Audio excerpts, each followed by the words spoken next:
Tonight from U.S. Cellular Field in Chicago, the Red Sox go for the series win over the White Sox here in Game 3 before the Sox move on to face the Yankees in New York on what is an historic night here in Chicago. Great to have you with us, Dave O'Brien, Steve Lyons. Good evening, everybody. Indeed, history is being made tonight because for the first time in Major League history, 4 first-place clubs will play in the same city on the same night, because the Nationals are over on the north side to take on the Cubs. And White Sox and Red Sox both in first place. Last night, Red Sox getting back into the lead in the division, Steve. Xander Bogaerts with 3 big hits. He's been a big part of it, and it's hard for him to go unnoticed in that lineup with what he's been able to do. Hitting the ball all over the place. He's hit or got on base via the walk in 13 straight. He's in the top 5 in the American League in doubles, but we know he loves to go the other way, so he drives it down the line right there in his first at-bat. And then the White Sox know that too, so they tried to jam him the rest of the night. All he did was get 2 hits to left field, 3 hits on the night, also walked. I mean, this is a guy that's doing everything you want a number 3 hitter to do right now. Did all of last season, doing it again with all these multi-hit games. So later on tonight, we'll also be joined by the Commissioner of Major League Baseball. Rob Manfred will be in our booth in the 3rd inning. And the baseball will go to Henry Owens. The left-hander is on the mound tonight, trying to secure the series victory here over the Chicago White Sox. That's coming up in just a moment. It's a chilly night, but the Sox going for the series victory against the White Sox here on NESN.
On NESN is brought to you by BuyAToyota.com, Toyota's website for deals.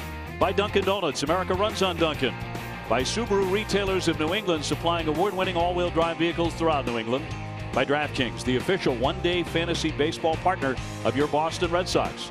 By the 2017 Kia Sportage. Visit anykiadealers.com to learn more. By Digital Federal Credit Union, see what DCU can save you. And by Southwest Airlines, transparency, low fares, and nothing to hide. Red Sox and the White Sox to wrap up this 3-game series as the road trip will continue on to New York. Great to have you with us at U.S. Cellular Field. Temperature is going to be in the 40s tonight, but a very clear evening here on the south side of Chicago. And just moments ago, David Ortiz was honored after what he did last night. I'm surprised they did, because Big Papi, he broke their backs last night with his home run, number 509, absolutely crushing it. Rodon, the left-hander, was the first time he had ever allowed a home run to a left-handed batter. David now 1 behind Carl Yastrzemski on the Red Sox all-time home run list. They presented him a very nice gift right before the game, and of course this is the farewell tour for Big Papi, so each city he's playing in for the last time, he gets out there and they give him a terrific gift. This time Chris Sale brought out a humidor filled with very expensive cigars. The humidor actually made by former White Sox outfielder Ron Kittle as well. Lots of nice cigars in there. It is a smoke-free zone, however, here. Yes, so he can't try them right at this moment. And David addressing the crowd here in Chicago just moments ago. Thank you very much to the White Sox organization. Thank you very much to you fans for the support through the years. Thank you. Signs with a lot of Red Sox Nation being represented here on the south side tonight. Tip of the cap as well. Big Papi in the lineup, batting fourth as the designated hitter. He'll do it again against Chicago in just a few moments. Game 3 coming up here from the south side.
Baseball on NESN is brought to you by Southwest Airlines. Transparency, low fares, nothing to hide.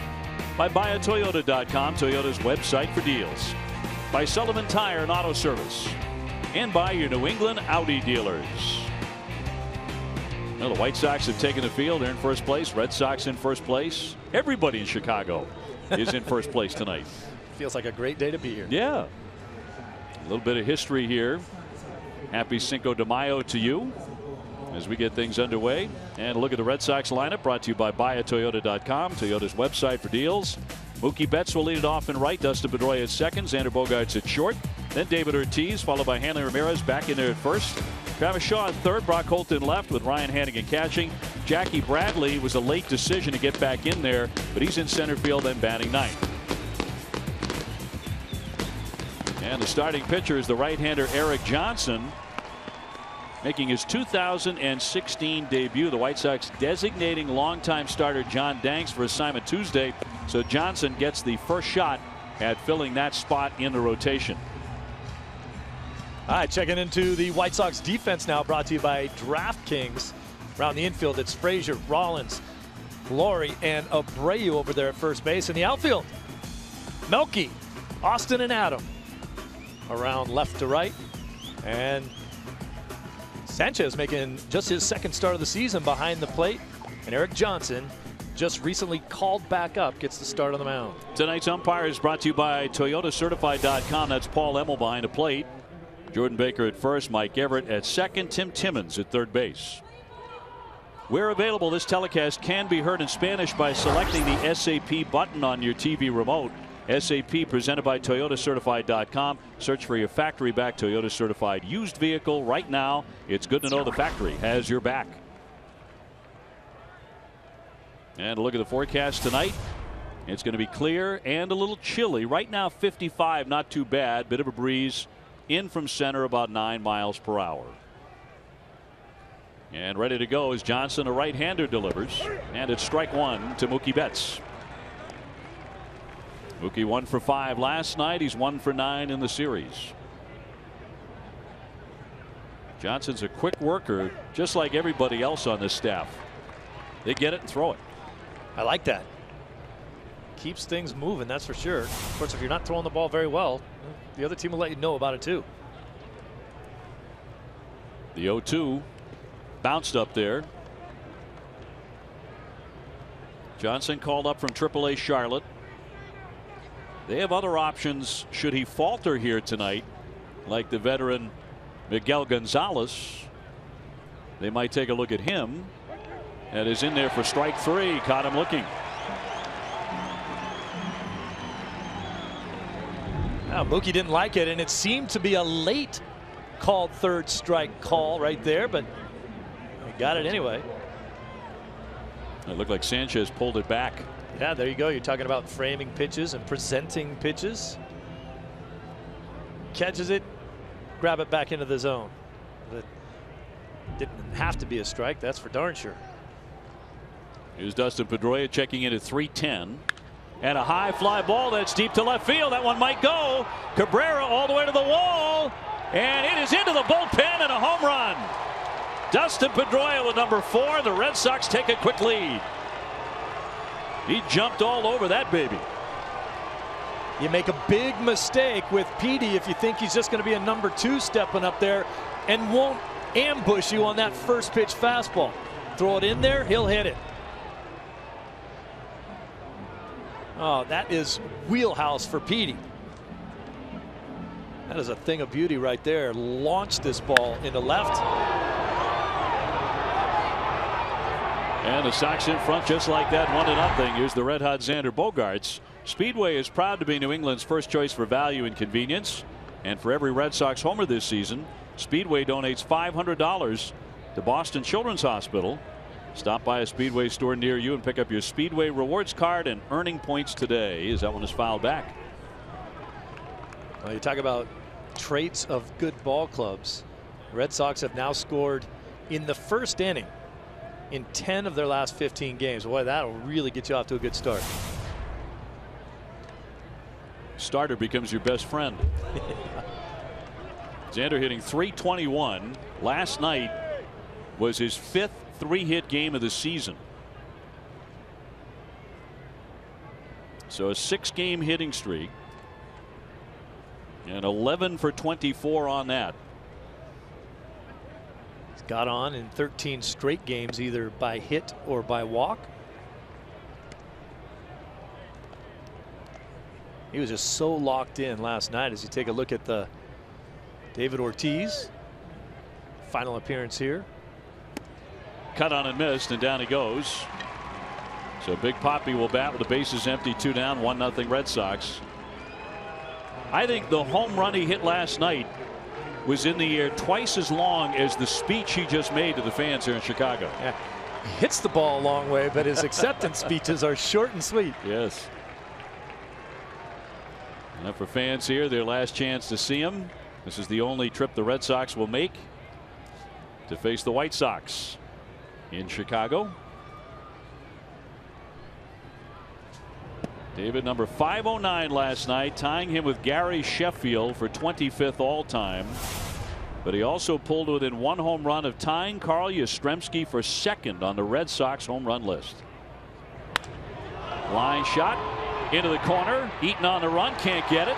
Onto the warning track, he scoops it up, and Big Papi has a base hit. And that will get the inning to Hanley Ramirez. His pitch recognition is just so good, superior. Saw him take the very first pitch of that at bat, a big breaking ball, just spit on it, decided he didn't want to hit that pitch. He picked one out and hit it hard. Hanley was a late scratch last night because of flu-like symptoms. He had ripped his first home run in a month on Tuesday night, a solo shot to right. Back in there this evening. Jackie Bradley was a late decision for the lineup tonight, but he gets back in there with a red hot bat. He's hit safely in 10 in a row. Jammed that finger, ring finger on his right hand, while diving back to third base last night. A strike. Johnson's going to have to prove he can keep pitching the ball like he threw that pitch right there. On the corners, in and out. Doesn't have great velocity. He's not going to throw it by anybody. He tops out about 92. Best out pitch is his slider. 1 ball and 2 strikes. The word is that they are looking at they're going to scout Giants pitcher Tim Lincecum in Arizona when he pitches on Friday, and think about maybe a deal for him if they like what they see. He's got that big workout in front of everybody who wants to see him pitch. But for the moment, the once highly touted Johnson gets the opportunity. Ortiz at first, 2 down. Ooh. That one nearly got by Sanchez. Sanchez not noted as a great catch and throw guy behind the plate, so if the Red Sox get their speed guys on, you should expect them to run. Big Papi probably not going anywhere. Of course, he does have a stolen base. Yes, he does. 2 balls, 2 strikes, 2 out. The 26-year-old from California fires. Check swing. Did he offer? No, he didn't, says Jordan Baker. So Hanley able to check, and it's 3-2. Clutch right there, being able to hold off on that swing, run it to 3-2, and maybe get yourself a better pitch to hit right here. Hanley has hit safely in 8 consecutive games. The 3-2. There goes Big Papi, and that will miss for ball 4. So Hanley has a nice at bat. Runners at first and second now for Travis Shaw. The Sox may not be done scoring here in the first inning. Travis hitting .302, 3 homers, 17 RBIs. Shaw's a threat to drive someone in when he falls out of bed. A couple guys out there right now, not the fleetest of foot, but hit a gap right here. You could score both of them. Travis delighted to see a right-hander. This is a White Sox staff loaded with lefties, and he cuts and misses for strike 1.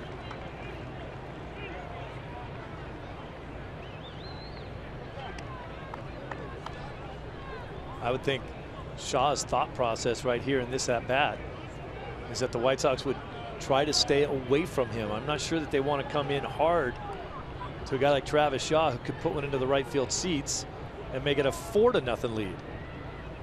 I think they would want him to beat him going the other way. He did not chase. 1 ball and 1 strike, just off the edge.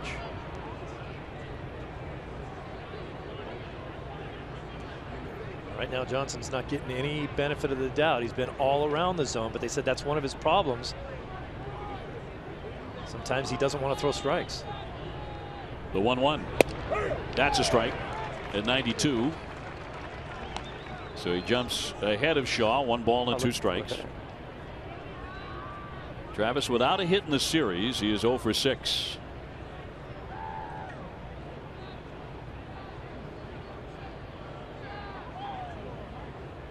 And the 1-2. Cut on and missed. He got him. Strike 3. Winds up with 3 strikeouts in the inning. But Dustin Pedroia gets Johnson. He jumps all over this one for his 4th home run of the season. The solo drive makes it 1-0. The Red Sox have the lead for Henry Owens.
The lead 1-0 here over the White Sox, and the White Sox lineup is brought to you by your New England Chevy dealers. Adam Eaton will lead it off.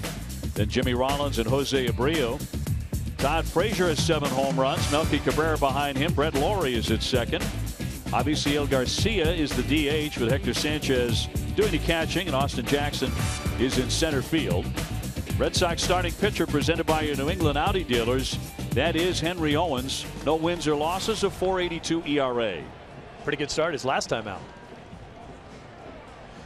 Checking into the guys that catch the ball for the Red Sox, brought to you by Southwest Airlines. Shaw, Bogarts, Pedroia, and Ramirez around the infield. Checking in the outfield, Brock Holtback in the lineup. JBJ with the swollen fingers out there in center field. Mookie Betts in right. And Henry Owens is going to pitch to Ryan Hanigan this evening.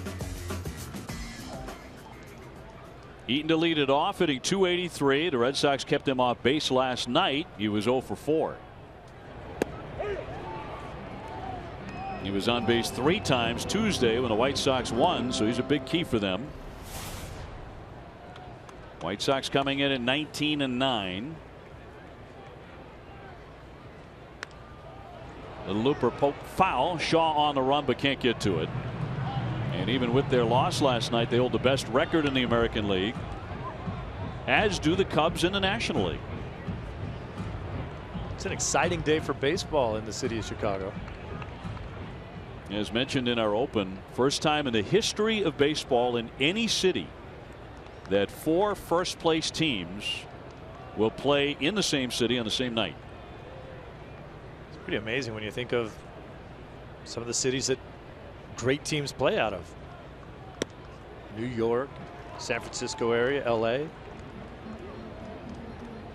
Yep, never happened until tonight. The White Sox have spent 24 days in first place compared to a total of 11 over the last 3 seasons. Washington and the Cubs underway over at Wrigley. Here comes the 1-2. 2 balls, 2 strikes on Eaton.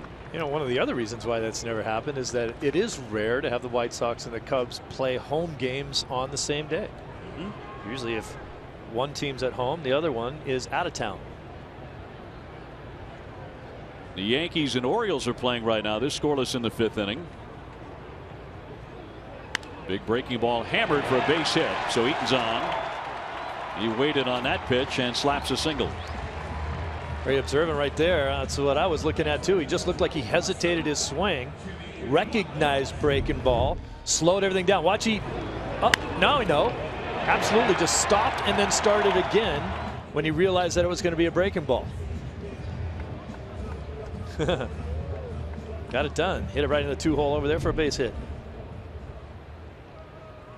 Now Jimmy Rollins was one of the White Sox who grabbed a microphone and addressed the crowd to congratulate David Ortiz on his tremendous career before the game. Getting .235 with 1 home run. One of the things that Jimmy said was, everybody in baseball loves you except for the pitchers. Yeah. Jose Abreu on deck. Rollins has been a terrific player in his career. He was the National League MVP in 2007 with the Philadelphia Phillies. That one off the mid of Hanigan. That'll go to the backstop. Racing into second, stopping there, Eaton. That'll be ruled a wild pitch.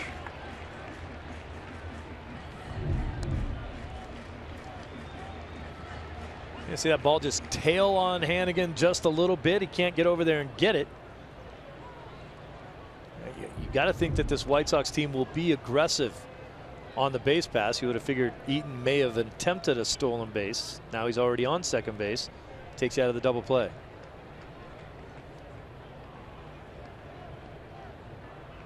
So a man in scoring position for Rollins. He indicates bunt, but it's a little bit high. In all honesty, I wonder about Ryan Hanigan not facing a guy on the mound tonight, not getting to catch the knuckleball, and how much that makes a difference that the next time you come out to work, it's not moving all over the place like that, because that looked fairly catchable. Loop foul, 2-1. Just gets so used to it going every which way, sideways, up and down. I mean, obviously now he's kind of doing his real day job, catching someone who throws the ball normally. There's Steven Wright. You know, I mean, for all the good things Ryan Hanigan does behind the plate, as far as his play calling ability and blocking ability, his side-to-side movement isn't great. 2-1 runner goes, and no throw. Diving into third base with the theft is Eaton. Got a great jump. He got a great jump because Henry Owens didn't look at him again. You can't just one look every runner, especially when we just talked about how aggressive Eaton will be on the bases. This is an easy stolen base. You got to stop him. You see him just keep getting a jump lead there, and Henry never looked back at him twice. Count 3-1 on Rollins. Runner at third base, nobody out, and waved at and missed.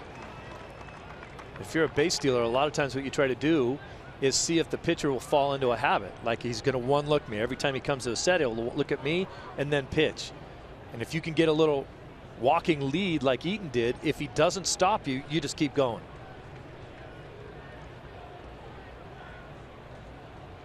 Here's the 3-2 to Rollins. Wouldn't offer, and it's outside ball 4. That, of course, has been a big issue for the lefty. And puts him on the corners for the very dangerous Jose Abreu. And he has been a hot hitter. He had a 2-run homer in the first inning last night.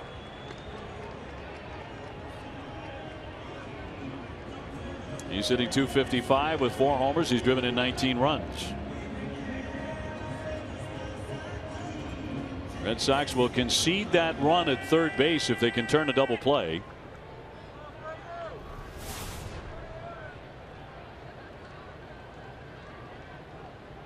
And the 23-year-old left-hander from California.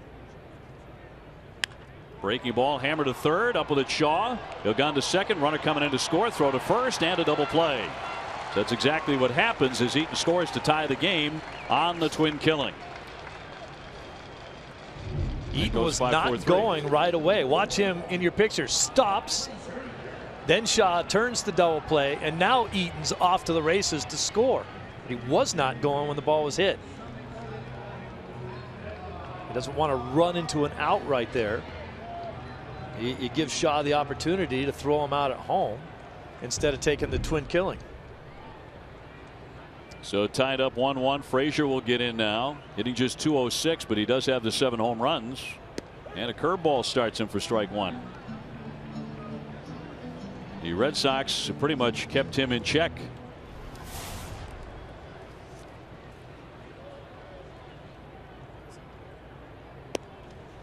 One ball and 1 strike. Henry showed signs of progress in his last outing against the Yankees on Friday after going just 3 1/3 against the Houston Astros. He hung in there for 6 innings against the Yankees in a Red Sox 4-2 victory.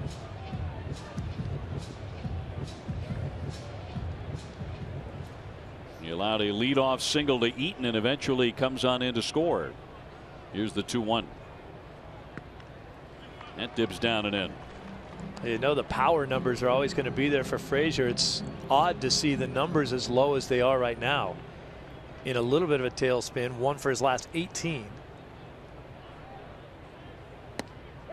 3-1 in there for a called strike. All filled up on Frazier. Don't give him anything to pull.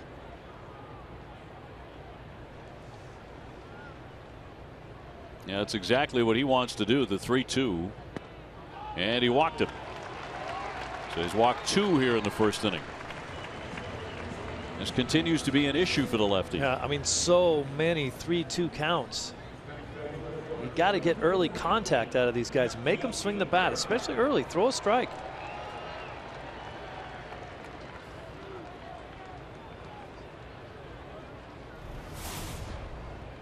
So here's Melky Cabrera, 287 with a pair of homers and 8 runs batted in.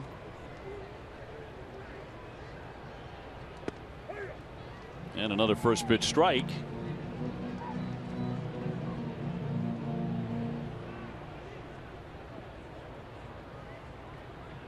Owens has now worked 10 innings for the Red Sox.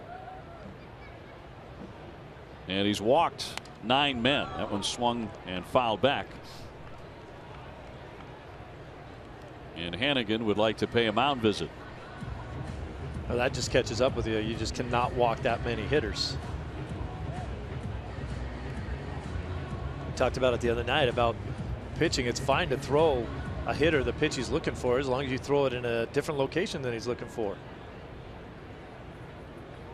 Now, one of the things that Clay Buchholz showed everybody last night is what a fine pitcher he is when he attacks. An outstanding effort by Clay as he went 7, fouled back to the screen, but kind of a different look for him. I would say this, it felt like an older version of Clay Buchholz, the guy who went 12-1, the guy who won 17 games. Well, he's always has the ability to go out and pitch the way he did last night. Somehow, sometimes it just doesn't click for him. That was pretty sweet what he did last night, under a ton of pressure to do it. And I've got it picked off over at first base. Frazier now in a rundown. Bad throw there, back to the bag, and he is going to be safe. And that started because Hanley's throw to Dustin Pedroia was offline. Well, this is one of the first times that Hanley's been in this situation as a first baseman.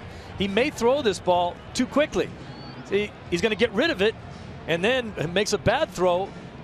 But Frazier had already stopped and was thinking about coming back to first. So at that point, you got to just keep running him. Shorten that distance before you let the ball go.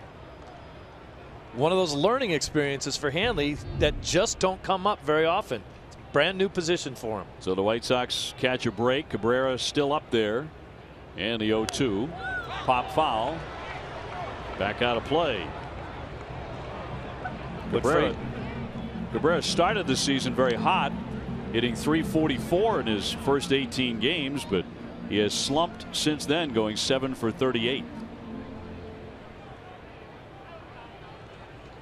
Frazier's doing the same thing to Henry Owens that Eaton did to him at second base. He's getting a walking lead, and he tried to just guess that he was going to go home. Henry threw over and had him picked off. See him walk off. 1-2.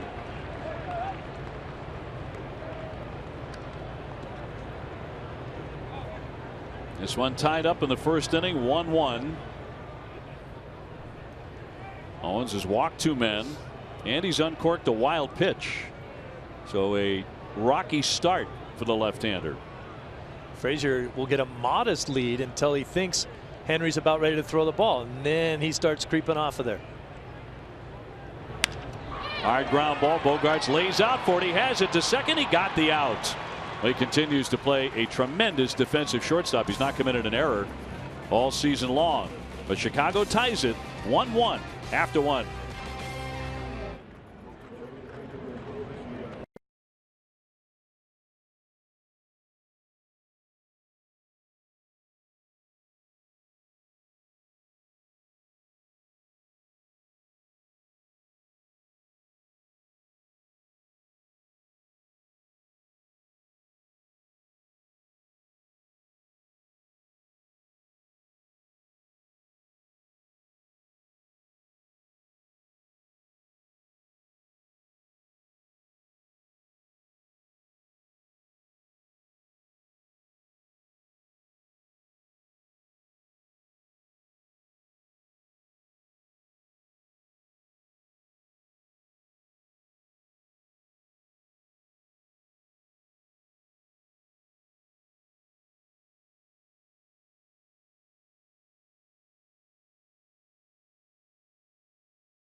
The second inning coming up here from Chicago, all even. The White Sox and the Red Sox 1-1. Delighted to be joined by the commissioner of Major League Baseball, Rob Manfred, who is with us inside the booth, at least for this moment, because he's got about 9 other visits to make. He's already had about 20 of them today. But thanks so much for making time. I'm glad to be here. Always a pleasure to see you both. Well, I got to ask you about David Ortiz, because you saw the ceremony, very nicely done by the White Sox. We're seeing them all over the place. But one of the great spokesmen for Major League Baseball retiring. At least that's the plan right now, and the season is over.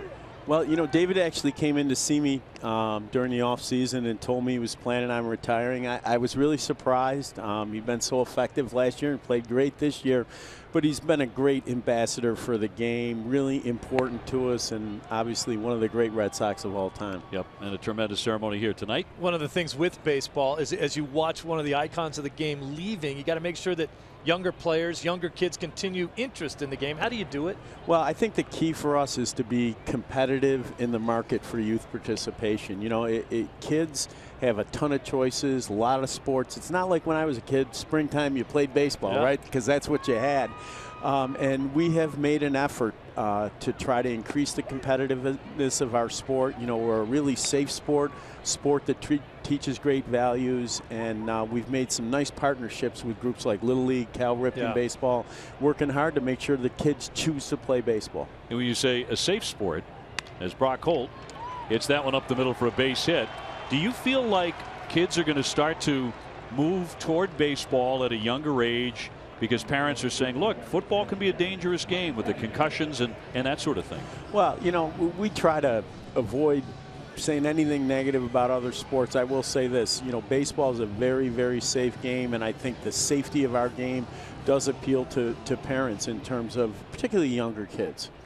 You know, it's a hard sport. That's the thing that I think gets kids out of the game quicker than anything else, is that they realize it gets very, very difficult to play.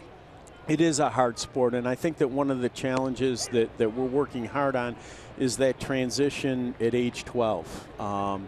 You know, we don't even have agreement among our youth groups as to how big the field should be in that post-12-year-old age, and it's an area that we're really focused on trying to keep particularly good athletes at that point involved in the game. Ryan Hannigan, the batter, 167, no homers, runner at first base. We're tied 1-1 as we chat with Rob Manfred, the commissioner of Major League Baseball, who actually started his day in New York today and has done about roughly 20 or 25 different interviews already, and I know you're going to be moving around, but you love this job because you'll come and watch a baseball game as soon as you do anything. Well, this is I have the best job in the world. I tell people that all the time, and I really do mean it. I mean, think about it.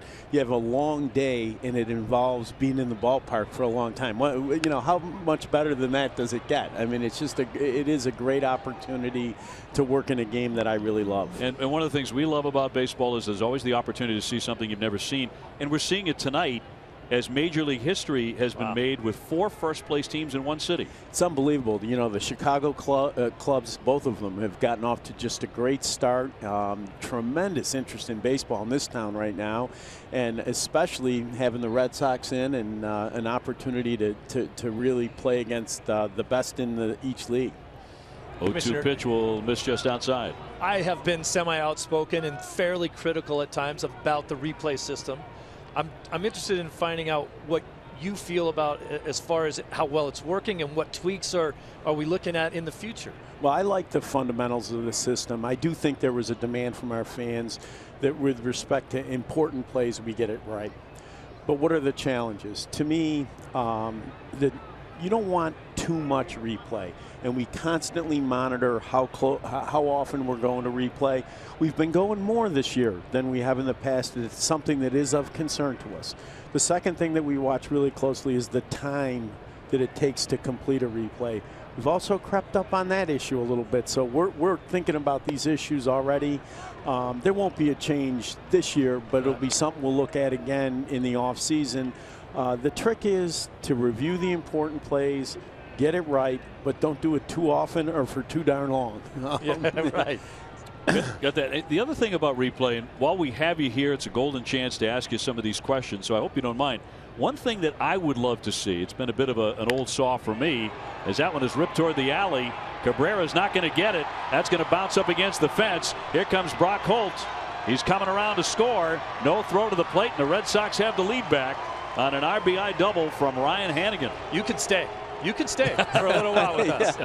As long as you want. As long as the team that I'm with is getting runs, I'm welcome, right? That's right. Just don't go anywhere near the White Sox booth. That's all we ask. Yeah. That's right. Stay clear of that. Jackie Bradley up next. I want to ask you about the possibility of putting a microphone on, say, the crew chief during replays to let everybody in the ballpark know and the fan at home. I know you've discussed it. I know they've talked about it. Any chance of that happening? I do think there's a chance that we'll get there as the umpires get more and more comfortable with the replay system. I think that the microphone is actually related to the issue that Steve and I talked about a minute ago. You know, if there was something for the fans to do during that downtime, in other words, the umpire came out and explained what was going on, it would make that downtime a little better. So I think those and educational. Right. And, you know, right now, we're a little short on information. Let's put it that way. And it's tough in a world where people are used to, you know, being able to get at whatever kind of information they want as quickly as possible. Right. Jackie Bradley here, 275 with a 10-game hitting streak. Nobody out. The Red Sox have retaken the lead here as that one is flared foul out of play to the left. We were talking about safety earlier. One of the things Major League Baseball has done this year is extend the netting in all ballparks, at least up until the dugout there. Right. And that, after a couple of things that happened, particularly last year, made all the sense in the world. Well, I think it was a good change in terms of the recommendation that we made to the clubs. And I think it's interesting. I think the clubs acted really responsibly. They looked at their own individual design and tried to get to additional netting that would make their fans safer. Now, the flip side of that issue is what we hear from our fans that want to preserve their ability to elect to sit in a seat where they don't have netting in front of them. Those are the people we hear from. Sort of an interesting dynamic. I think it's a really good idea. I really love the change at Fenway, for instance. And when you think about it, a lot of people say, well, I don't want to change my view of the game.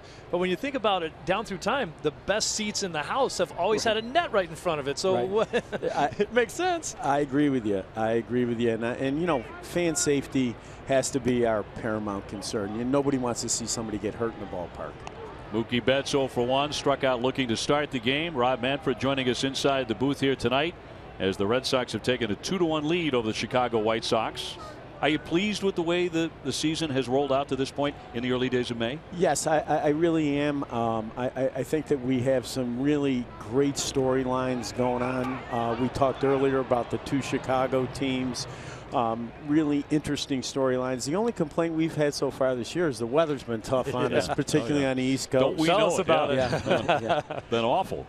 And just cold and bitter, but you can't do much about that. No, all we can do is try to play.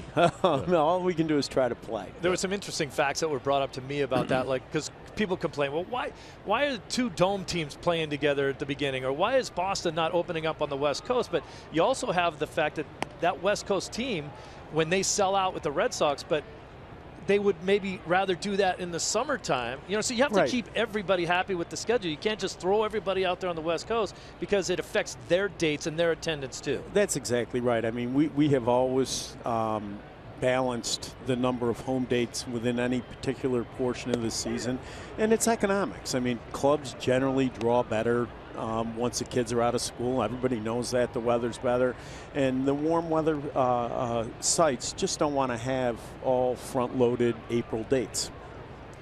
All-Star game coming up in San Diego. Obviously, it used to be arbitrary who hosted the World Series, got the seventh game.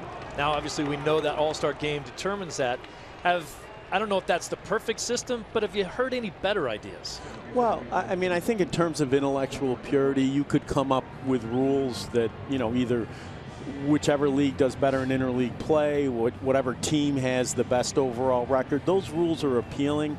But, you know, the rule we have now is really not as much about the World Series as it is about the All-Star game. I think that rule has restored the passion of the players for the play of the All-Star game. They have something that they're playing for. You watch them now, and they're up on the top step. Everybody's looking to win. They play the game like it matters, and it's helped keep the All-Star game the best All-Star game in professional sports. And even before that, it was still the best All-Star game in professional sports. It was still the same game. It wasn't a hockey game where it's 14-12. I agree. It wasn't basketball where it's 170 to 166. I think that what motivated us. And, you know, I was around through that whole era. Before we went to the change, we'd started to see a little slippage. You know, players leaving the game. Sure. Trying to, you know, look, they don't have much of a break to begin with. And, you know, if you play a couple innings, then you want to go. And it just doesn't look right to the fans. This kept people in the ballpark focused on winning the game. And I think we acted at a point in time before we did damage to that product. Dustin Pedroia batting here after his home run in the first inning. Runners on at first and second, one down. The commissioner of baseball in our booth here tonight. Xander Bogaerts on deck. And Eric Johnson making his 2016 debut delivers, and that's up and in and knocks him down. They wanted an appeal at first base to see if he swung the bat. He did not, but Dustin Pedroia able to get down in a hurry. That ball up and in, and it's riding up and in on Dustin. Generally, a player will get his head out of the way if he sees the ball. It's one of the easier things to get out of the way. When guys get hit in the head, it's generally because they lose the flight of the ball. Does Eric Johnson understand the commissioner is with us tonight? Does he know that? I could have handled that appeal to first base. I think it was pretty clear that was not a swing. That was get me out of the way. Yeah, I had that one. Had it all the way up here. Here's the 2-1. And hammered through for a base hit. Hannigan into third. He'll stop there, and the Red Sox have the bases loaded for Xander Bogaerts. And on top 2-1. Now, in the last few weeks, we've had a couple of players suspended for PEDs. Are you concerned at all, Mr. Commissioner, that is making a bit of a comeback in baseball? Is that a sign of that or no? Well, look, I am always try to be vigilant. We always try to be vigilant on the issue of performance-enhancing drugs. The fact of the matter is that performance-enhancing drugs are a constant temptation for players because they work. But the way I see the couple of suspensions that we've had recently is it's validation of the fact that we have the best testing and investigation program in sports. The system is working. That's right. I mean, where you have to be worried, I think, is when you don't catch anybody. If you're not catching anybody, that means somebody's figured out a way to beat your system. Yeah. And they're always trying to be a step ahead anyway. Right. Right. And look, these are really competitive young men. The economic rewards are huge. And as I say, the substances work, so they're going to be a temptation for players always. You know, I love the fact that you said that, because Bogaerts lines that one to second. The throw back into second, not in time for the double play.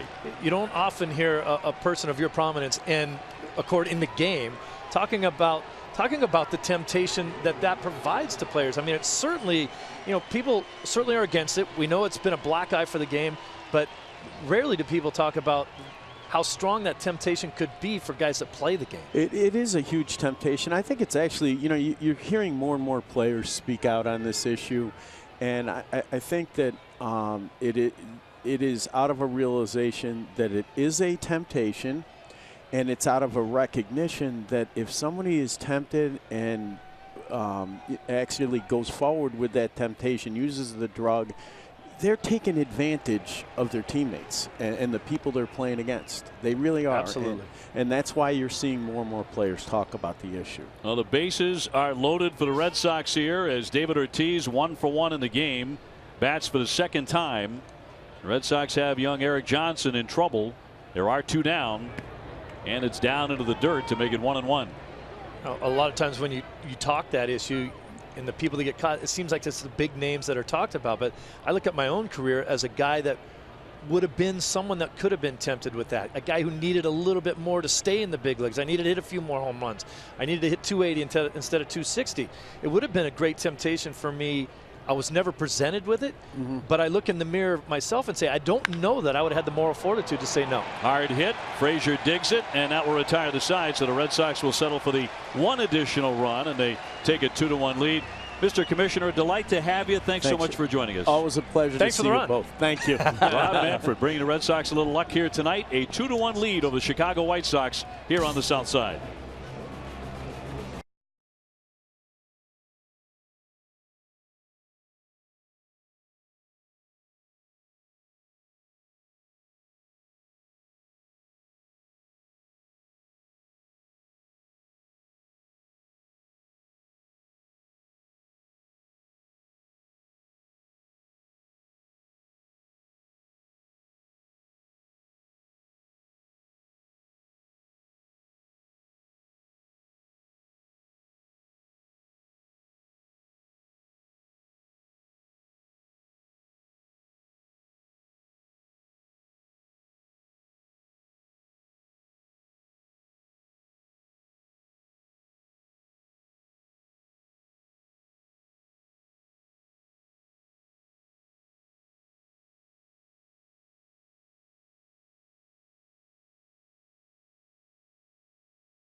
Is brought to you by Southwest Airlines. Transparency, low fares, and nothing to hide.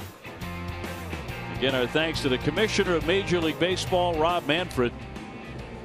Got to tell you, when Mr. Manfred came on with us before we came on the air, we said, well, you know, specifically, are there a couple things you want to talk about?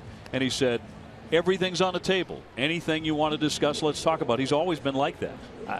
You get the feeling, number one, you know he's a very personable guy, but you just get the feeling that he's a flat-out straight shooter. Looks you in the eye when he speaks to you, and you absolutely feel like you're talking to someone who's in authority.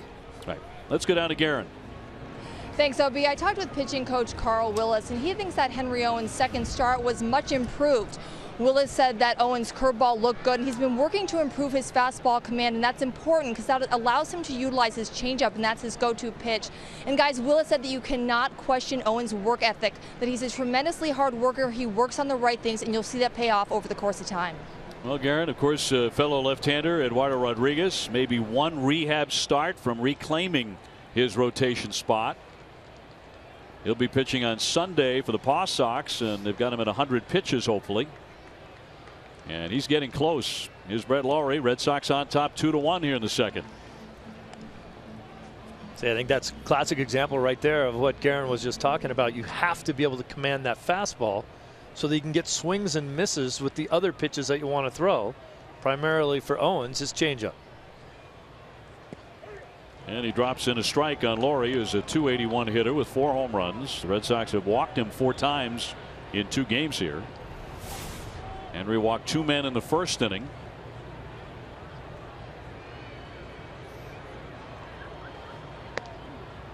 And it's 2-1 on Lawrie.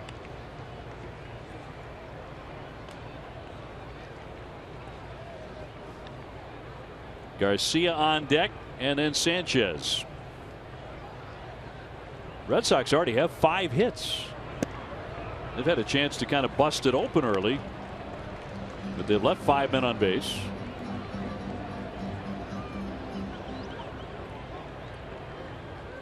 Dustin Pedroia already 2 for 2, including a home run. Here's the 3-1. Made him dance a bit inside for ball 4, so that's the 3rd walk issued by Owens. Don't miss WB Mason Extra Innings Live right after the game. TC and Jim Rice break it down. You'll hear from Henry Owens and John Farrell. Whatever, whenever, wherever, who but WB Mason?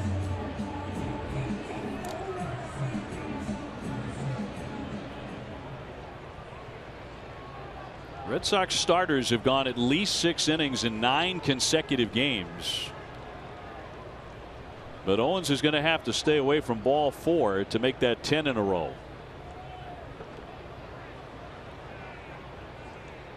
Now Avisail Garcia just recently off the disabled list, and you see the rather striking resemblance to Miguel Cabrera. His nickname is Little Miggy. It was when they were Detroit Tigers together. Certainly wasn't fair to him. No, that's not fair to anybody. Like Mini Miggy.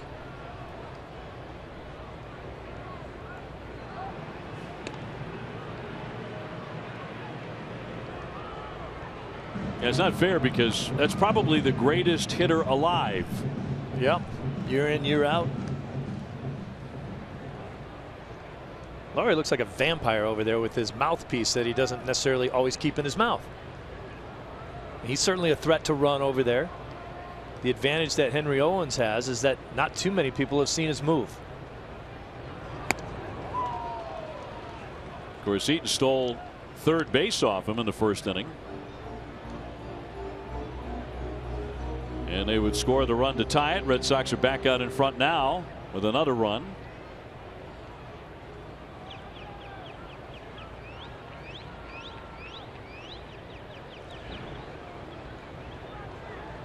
And the 0-1 pitch to Garcia. Popped him up on the left side of the diamond. Sean Bogart's there, and the catch will be made by Shaw.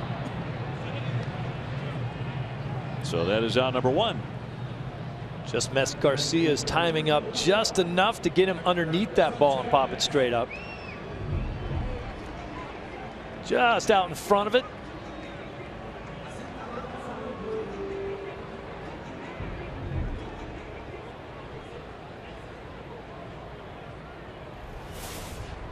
Here's Hector Sanchez hitting .250. No homers, no runs batted in.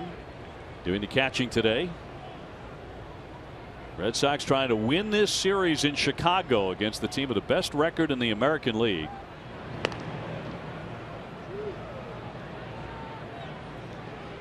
This White Sox team had an issue with catching. They needed to call up another catcher, so they called up Kevin Smith.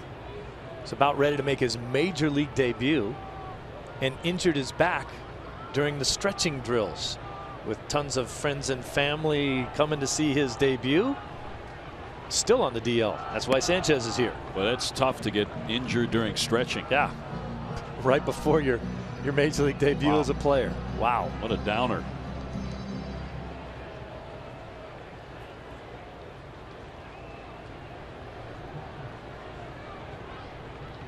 Owens got a double play ball in the first inning out of Abreu. Another pop up here, and Hanley behind the bag, crossing into foul ground, now back into fair ground to make the play, and that is out number 2. Tough time of the evening, a little bit of twilight where the lights haven't taken full effect, but it's dark up there when you look. A good shot of it. Sometimes it's hard to find the ball up there. Yeah, very clear night here.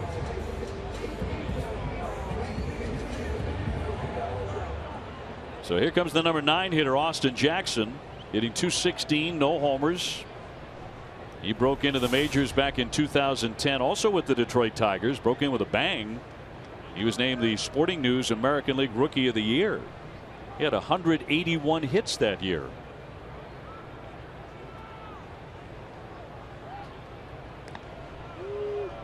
This year he didn't have a job until March 6th. When Chicago signed him, and they're so happy they did, because he completely changed the face of the way the outfield looks for them. Obviously an outstanding defensive center fielder. You put Eaton in right, where he's way better. 2 men out and a strike.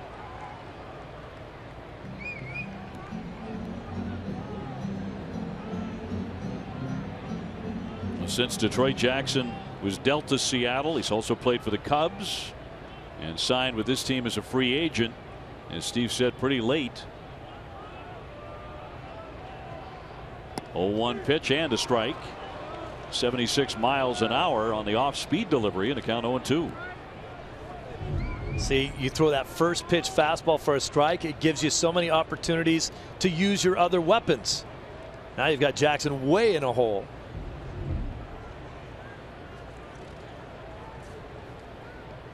Oh, 2.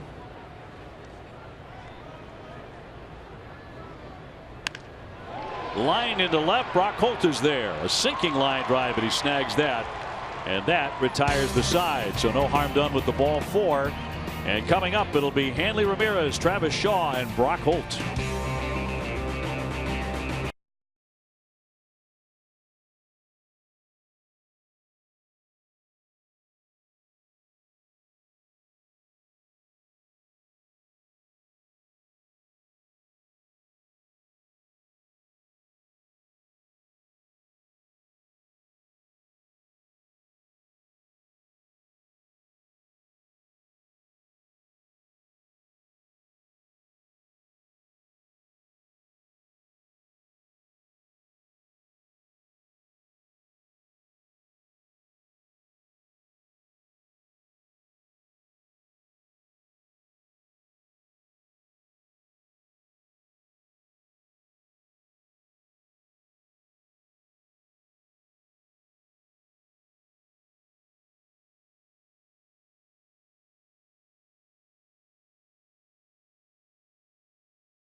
2-1 time now for a Dunkin' Donuts poll question. Which type of pizza is better, deep dish, and they love that here in Chicago, or thin crust? Text your answer to 536-536. Message and data rates may apply. One message per vote. Which way do you go on this one? You know, it just seems like I've just kind of drifted towards thin crust for a number of years, just away from it. But I'll tell you what, when you have a nice big piece of deep dish pizza, whew, it's like one meal in just one piece. It was way more commentary than I anticipated there. But we're headed for New York, where they like the thin crust. You really went deep on the deep dish. I went deep on the deep dish. Now here's Andy Ramirez as we go to the third. Red Sox in the lead 2-1 against Eric Johnson. Hanley took ball 4 in the first. What side of the question do you fall on? I go more East Coast, definitely. You know, more, which I guess is more thin crust pizza. The deep dish, I think, is an acquired thing here in Chicago. The 1-0 fouled back. I don't want to sway the vote, though. I'm really eager to see how this non-baseball question in our poll plays out tonight. Well, everybody eats. Everyone's got to eat. Maybe not quite like you do. Oh, I can eat. Which is your weight every day. It's incredible. Big cut and a miss. Again, Hanley's hit safely in 8 in a row and with 8 RBIs over that span. Well, the eating is good in this town. This is this might be the greatest restaurant city in America. You can't get a bad meal.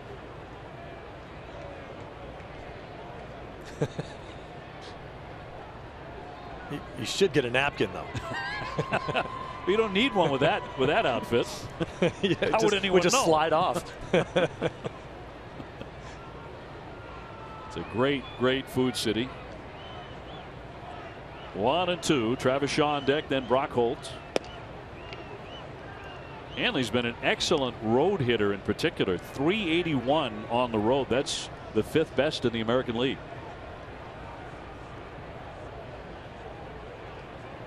Tough count for a hitter, 2-2. Slider's his best out pitch. Got jammed, but he fought it off. Now, why do you say 2-2 is such a tough count? Because as a hitter, you're not sure if he's going to say, all right, I can throw a nasty slider down and away. The pitcher's only thought is, well, if I missed, now I go 3-2 and I'm a little more predictable. But he has a lot of options to get you out with.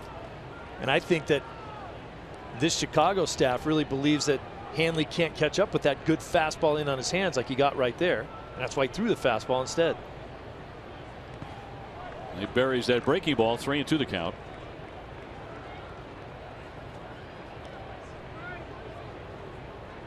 Don Cooper, their longtime pitching coach. He believes in working fast. He believes in tempo.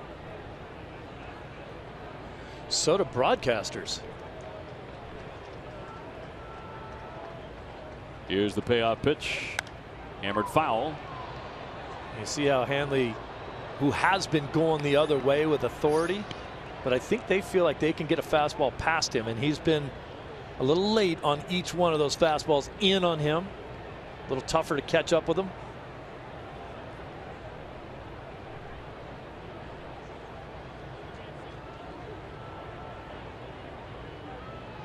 The 3-2 again. Fly ball right field. That's well hit. Eaton back, track and wall, and another one gone. He's hit it into that bullpen twice in this series, and the Red Sox take a 3-1 lead. Well, that was some at bat. And I'm pretty sure that's going the other way with authority. He's been doing that with regularity this year.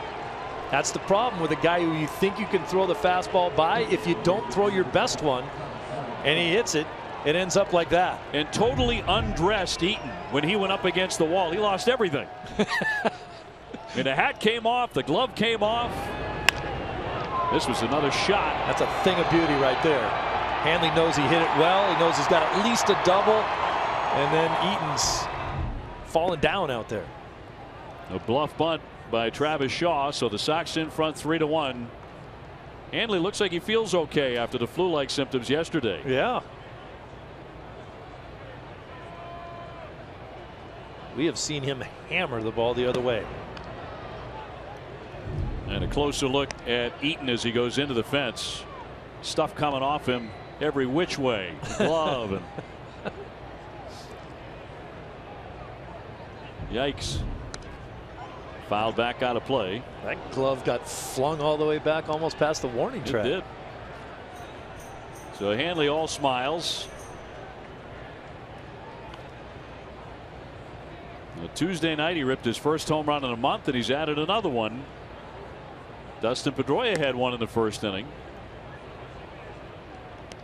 I think almost every hitter in the game would tell you that they would rather pull the ball. If they pull the ball, like if you're Shaw, pulling it into right center field is where he'd probably tell you his best power is. Fly ball right center field. That's well hit. Jackson back all the way to the wall, and it's off his glove. Travis heading into second base. He's going to keep on churning. He's heading into third, and the throw won't get him. Off the glove of the center fielder Austin Jackson, and 3 bases for Travis Shaw. See, that's where his power is. Into the right center field. This ball should have been caught, no question. Jackson, I think he got thinking that he was going to bang up against the wall right there, so he stopped 1 step short. It goes off the heel of his glove. He was already looking for the wall, and now Shaw comes all the way around to third base. And that is a triple. So nobody out, a runner at third, his second triple of the season. Yeah. That's a generous scorekeeping. That's a long way to go, though. I know, but if you run that far to get it and then just don't catch it once you get there. I would say, for me, that's an above-average effort play for a major league center fielder, and obviously the official scorer agrees. I think that's a tough one to call an error on when you have to go that far, and I don't think it's a routine play. Brock has a base hit and a run scored. Infield creeping in now for Chicago. You'd be a tough scorer, man. You'd be very tough. Well, scorekeepers were tough when I played. If you didn't catch it, it was an error. I mean, he's there. He knows he's going to catch it, and then he just didn't catch it. I think if you asked Austin Jackson, do you catch that ball 9 out of 10 times, he'd say yes. The 1-1 pitch. Fastball strike in the outside corner. Now Brock so often gets it done in spots like this. Does have 15 RBIs and a 3-game hitting streak.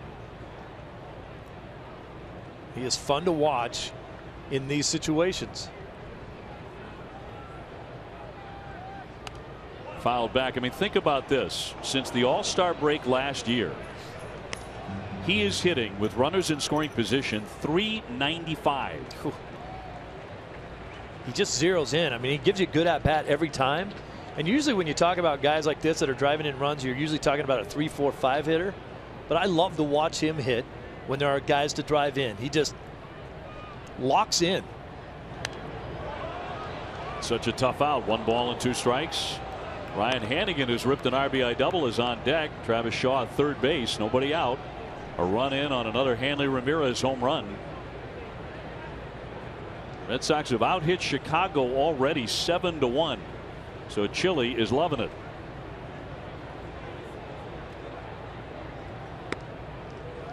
Do most Red Sox fans realize what a great hitter Chili Davis was? I don't think so. I mean, you really I mean, why would they? He spent most of his career in the National League. Right. It's a great point. But you're talking about 3,400 hits and 350 home runs for the Red Sox hitting coach. High fly right center field. That'll certainly get it done. Way into the alley. On the run Jackson. Pulls up that catch he made. Coming on to score is Travis Shaw. Once again Brock Holt gets it done. Red Sox add another one and now lead it 4-1. He's just such a smart hitter in these spots. Yeah, and Johnson isn't fooling a whole lot of guys. Now, the point I was trying to make when Travis Shaw drilled that ball into the right center field gap is that's if you're a left-handed hitter, that's where you feel like your power is. To be able to hit the ball as far as Hanley did the other way, you know, that's elite. Those are the elite hitters that have that kind of strength and ability to to get your bat and keep it on top of a pitch away from you like that and drive it like he did.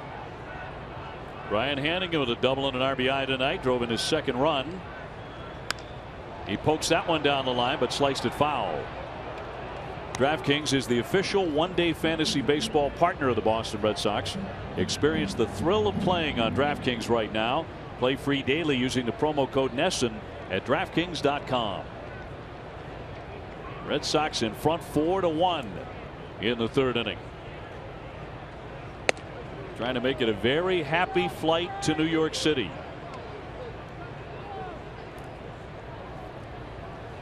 Red Sox with a little stroke of luck coming in for this 3-game set. Did not see the top 2 pitchers on the White Sox staff. Chris Sale, who's just amazingly good, and Latos, who's having a resurgence. They did see Quintana, who pitched exceptionally well. And Rodon is an emerging star as a left-hander. Red Sox beat him last night, the 3-1. He wouldn't chase a strike. 3-2.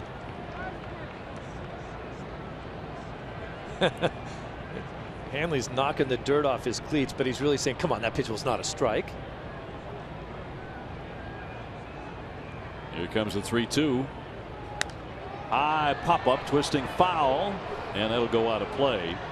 And certainly, if it's a building block for the rest of the season, Clay Buchholz's excellent outing last night cannot be undersold. 7 innings, 3 hits, his first win of 2016 on the road against the team with the best record in the American League. He talked to TC and Jim Rice on the pregame show, and he said he did not realize that he had been called out, that there was extra pressure put on him. Down low for ball 4. Until someone told him about it today. And here comes Cooper. MLB.TV Premium is everything you've come to expect and more. Watch every out-of-market game of all 30 teams in true high definition on over 400 supported devices. Visit MLB.TV for details. But you could see the relief. I talked to him for a few minutes today, and I said, hey, you know, nice effort. And he goes, yeah, I felt good. I felt good on that one. And he said, it's about time. So he understands. Obviously, I mean, he wants to go out there and win every time he takes the mound. He has a history of doing that. But you know what? The difference in him last night, this is something John Farrell's been talking about. When he attacks with his arsenal, as good as his stuff is, he's going to be very tough to hit. When he has a sort of a bulldog mentality, when he goes out there, gets the ball, gets up on the mound, and wants to throw it again. We've seen it before, and we've seen him get on some remarkable runs where he just beats everybody in sight, and that's certainly the hope after what happened last night. And Jackie Bradley will dig in now, 0 for 1 with a strikeout tonight. Ryan Hannigan just took a walk. He becomes the 3rd Red Sox hitter to reach in this inning against Eric Johnson. They don't have anybody warming in their bullpen yet as it's trickled to first base. The spin and the throw, and he gets him down at second base. So Hannigan is removed, and Jackie Bradley becomes the runner at first. Eric Johnson's pitching line is brought to you by your Eastern Lexus dealers. The Sox have hit him. 4 earned in 2 2/3. As you talked about, this is kind of an audition for him. They have other guys they can call on. Seems like he has struggled when he gets to the major league level. They talk about sometimes looking afraid to throw the ball over the plate. 2 down. Mookie Betts now. He has struck out and taken ball 4. He fouls it back for a strike. He is 1 for 10 in the series. It's a Red Sox team that has won 8 of the last 10, 9 of the last 12. On a little bit of a roll. I'd like to see Jackie Bradley Jr. steal a base right here. It's an excellent time to do it. 2 outs. If you get thrown out, no big deal. Mookie leads off the next inning. If you're safe, Mookie gets a shot to drive you in. Little squibber foul, 0-2. The Red Sox have been successful 22 times out of 24 attempts. That's a 92% success rate. It's the highest in baseball. And you know what that tells you? They're not running enough. You know what I mean? If you're that successful, keep going. Tells me they're running smart. Well, they are running smart, no question. I don't want them running into outs. But that degree of success calls for more attempts. It's an interesting way of looking at it. I would take the other view and say keep doing it the smart way and don't run into outs, because you've got a lot of guys who can swing the bat in this lineup, and you don't need to do that. I'll take that as a valid point. Although I can see your side of the argument. Well, thank you. 0-2. That one hammered down the line, but here comes Cabrera, and he will make the play to retire the side. Well, Hanley Ramirez hit another bullet to right field in the inning. His third home run, his second of this series, and the second one right inside the Red Sox pen. Boston on top 4-1 in Chicago.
Red Sox moment honoring the 1986 Red Sox season. In their 28th game in '86, the Red Sox beat the A's 9-6.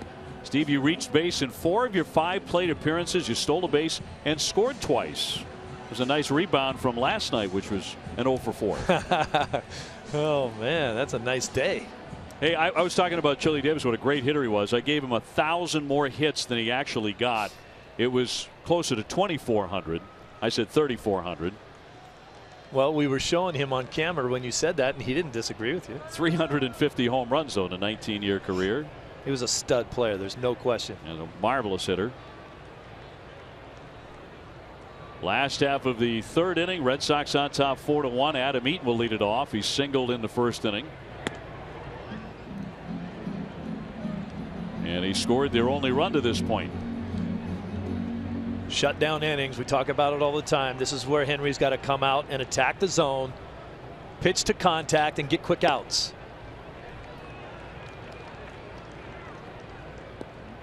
It was after this point last night the White Sox did not have a hit for the rest of the ball game against the combination of Clay Buchholz, Koji, and Craig Kimbrell. See what Eaton did on that pitch? No intention of swinging at it, but he was almost doing the old Little League thing where you stand there and act like you're going to bunt the entire time. The 3-0 and up high for ball 4, so he's walked 4 men. Second time in a row the leadoff guy, so it didn't hurt him last time, but you can't keep walking that tightrope. Well, if you're looking for the best seats to the biggest games, check out the official Red Sox ticket resale marketplace at RedSoxReplay.com. The best place for season ticket holders to sell their tickets when they can't make it to the game.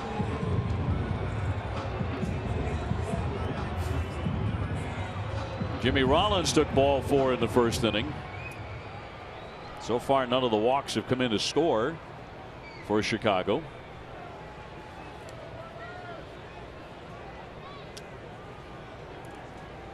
Rollins grew up in the Bay Area in California, idolizing Rickey Henderson. And he captured many of Rickey's mannerisms as a young player. You know, at first base, the walking lead, the fake back to the bag. Tried to copy a lot of those, and he turned into a very good base stealer in his own right. A strike.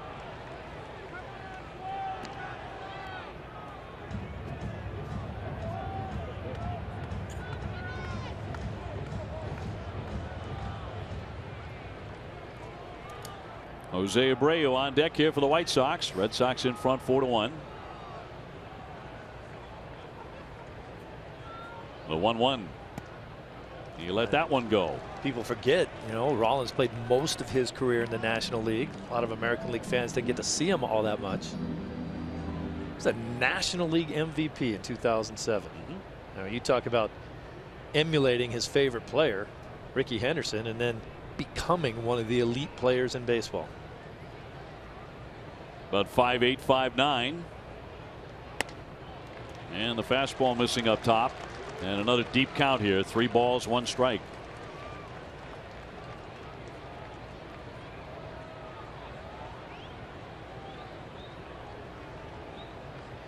It's already his 5th 3-ball count in this one. Make him swing the bat. And that's going to miss for ball 4. So he's walked another man. That was right on the corner, but home plate umpire Paul Emmel has not seen enough strikes. Now, that's an excellent point by you. I mean, if you're all over the place and you don't show that you can command your pitches, you're not going to get the close ones. That's a mistake that he threw down there. It wasn't like he was trying to go down there and he can hit that spot anytime he wants. He's really floundering out there right now. And the umpire's like, well, until you show me that you can hit your spots and command pitches, then good luck. Well, the Red Sox have battled to give him a 4-1 lead, and he walks the first 2 men here. And now Hembree is going to start to loosen up in the Boston bullpen. And believe me, this isn't a pep talk.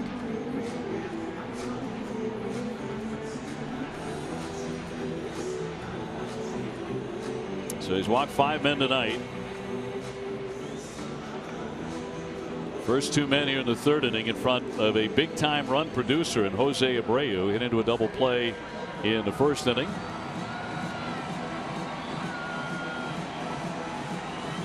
Abreu has a 13-game hitting streak against the Red Sox, in which he's batting .438 with 15 RBIs.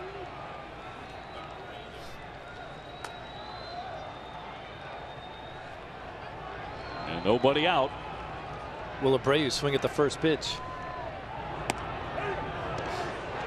Wow. Well, that was off the plate and a called strike. Generous. I like this pitch. I like the fact that it got called a strike. I mean, a lot of times after a mound meeting like that with guys on base, pitchers in trouble, the hitter may think he hasn't been throwing strikes, but he's got to throw me a first pitch fastball here, and I'm going to launch.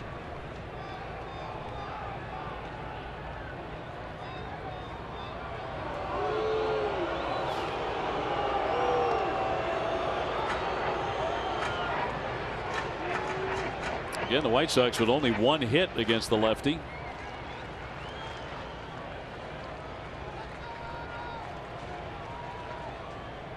Eaton and Rollins, pretty good speed on the bases here for Chicago.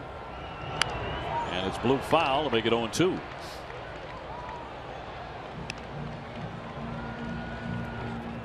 Abreu, after defecting from Cuba, his first year was 2014 in the majors. He had 36 home runs. He drove in 107. Last year, 30 home runs, 101 RBIs. With a short, quick swing.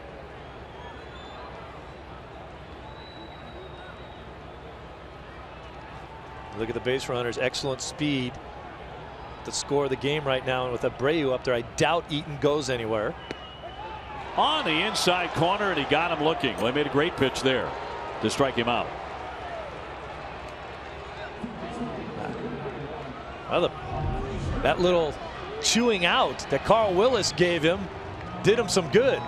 So you come back and you throw strikes to the next guy. You throw that same pitch that you walked the player on the previous at bat, and now you get that strike call because you're better. That's a big first out. A double play can get him out of this jam. They can get Frazier to hit it on the ground. He walked in the first inning. He is 0 for 7 in the series.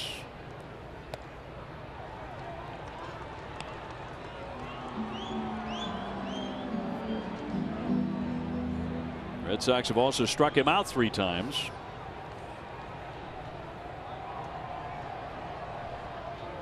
Two on and 1 out in the 3rd inning. Pedroia telling the umpire to get out of his way. The 1-0. 2-0. Pedroia is doing a much better job in this situation, especially with the right-handed hitter up. Frazier's a pull hitter. Pedroia hanging on to Eaton at second, but also telling the second base umpire to reposition himself so he stays out of his way so he can see the pitch.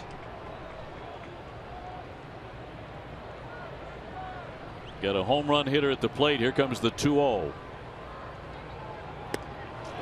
2-1. That one disappeared on Frazier. There's Pedroia. Look at him saying, hey, well, where are you going to stand? Get out of my way. I got to be able to see. Mike Everett. And you know, Petey, that's the way he's talking to him, too. Get out of my way.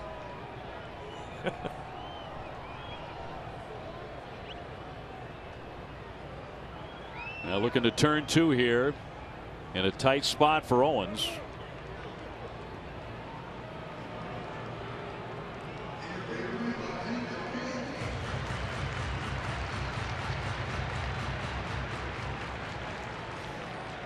I think Owens really needs to take all of his concentration and put it on Frazier right now.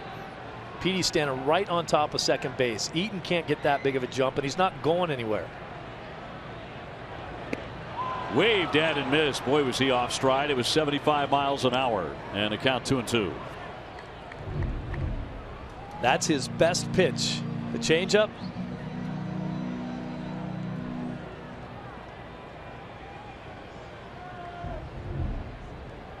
Wonder if he'll get that one again here on 2-2. 1 out, 2 on.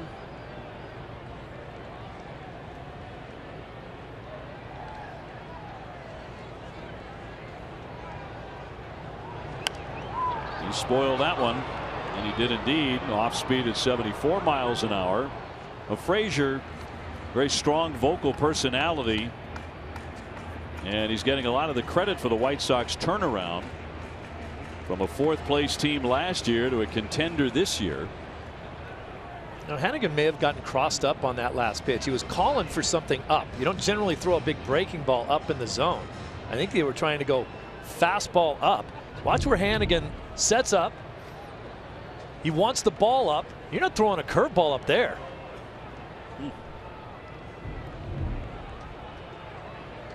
Then he went out and talked to him and said, wait a minute, we might have got our wires crossed. 3-2.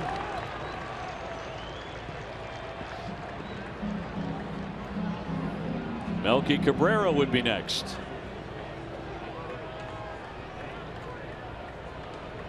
This inning has been a labor for Owens. He walked Eaton, he walked Rollins, he struck out Abreu, their best hitter. But now 3-2 on Frazier. And the payoff, and he walked him as well. So now the bases are loaded. Embry continues to warm in the bullpen. You know Frazier's reputation. Last year he had 35 homers and 40 doubles, but he's 1 for his last 18, and now he's walked them twice.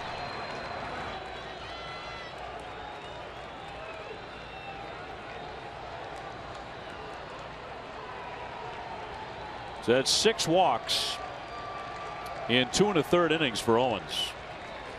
It's a career high. He's begging for trouble. Here's Cabrera. Farrell isn't going to watch him much longer. Eaton, a runner at third base. Jimmy Rollins at second. Todd Frazier at first. They all took ball 4.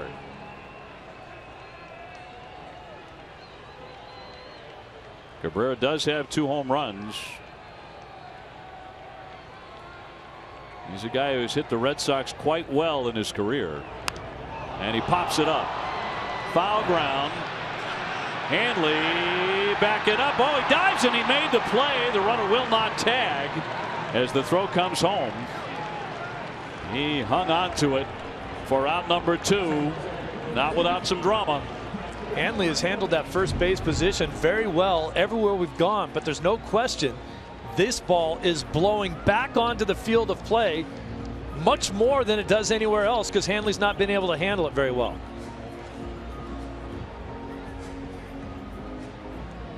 Spin of that ball will cause it to come back towards the field of play. Adam Eaton over there on third base faking like he's going to try to score. Good recovery by Hanley. Brett Lowry here. He walked in the second inning. Red Sox have walked him 5 times in the series. No place to put him. 2 down. And a strike. And another generous call.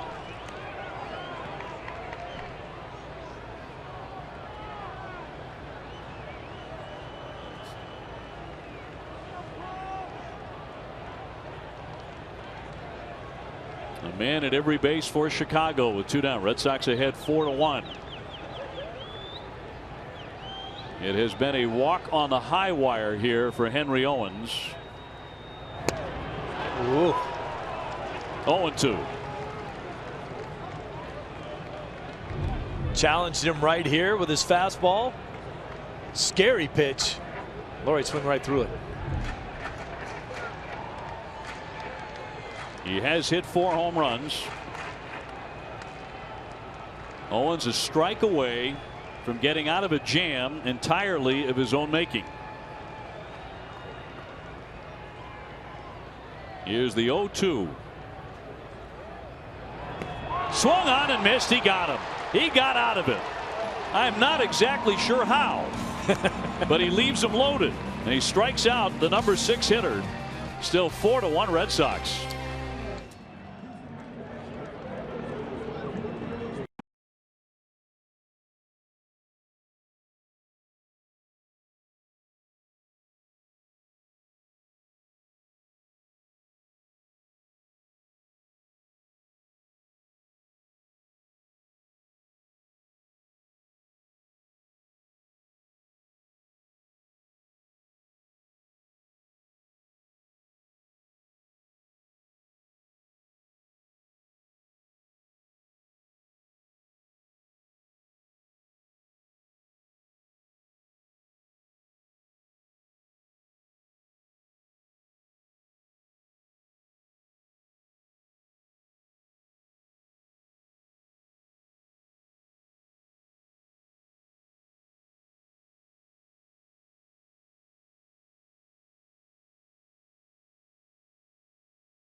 The 4th inning, and it is still 4-1 the Red Sox, despite the fact that that was one wild inning for Henry Owens. He walked 3 men, but he stranded all of them with a big strikeout.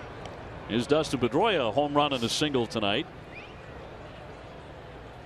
Red Sox trying to win the series here in Chicago and go on to face the Yankee team they just swept, minus A-Rod, who is now on the DL. He was their best hitter at Fenway. Yes. And the Red Sox will not have to contend with him in that 3 games in New York. Pedroia knocks one foul. You know, one of the things that I wanted to ask the commissioner, who was just great, by the way, Rob Manfred with us, was, is there a plan in place to have anybody who plays on Sunday night to have the next day off automatically? I think it's being talked about right now. Yes. The Red Sox are about to play their 3rd consecutive weekend on Sunday night baseball, but they will not have Monday off. They're going to have to get home to face the Oakland A's. Yeah, I know it's a night game, and I know people say, well, okay, what do they need? How many hours? It's exhausting. The Red Sox have had an exhausting schedule here early on. Yes, absolutely. And, you know, people don't want to hear about that. Here's a base hit. I think it struck a piece of second base, but Pedroia is 3 for 3. And, you know, it's not so much the schedule, although the schedule in the first month was grueling, especially with all the cold weather. It's the late nights. You know, a lot of 4 a.m., 5 a.m., 6 a.m. arrivals, and yet the Red Sox are in first place. And you're playing the next day. And, you know, I understand the network agreements and the money that it makes, especially a late night game, but I'm not even sure the validity of why it has to be a late start on that Sunday night. Why can't that be a 5 o'clock start or a 6 o'clock start? Here's Xander Bogaerts. He has struck out and lined to second. He's hit safely in 6 in a row. When you're the Red Sox or the other premier organizations, you find yourself on those games more often. And again, I'm not saying that's the problem. I'm saying having a day off, especially when you have to travel quite a long distance late that night to get there. Yep. Let's say you have a 3-hour flight, then have to play the very next evening. Dan Jennings, a left-hander, now starting to loosen up in their bullpen.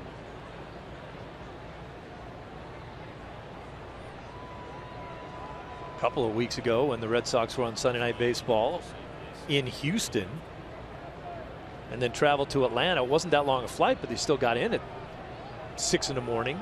Houston had to go to Seattle. Didn't notice the next day how they did, but it's just a long, ugly trip. Had to go in and play the next day. Yes, no off days. David Ortiz on deck. Red Sox in the lead 4-1.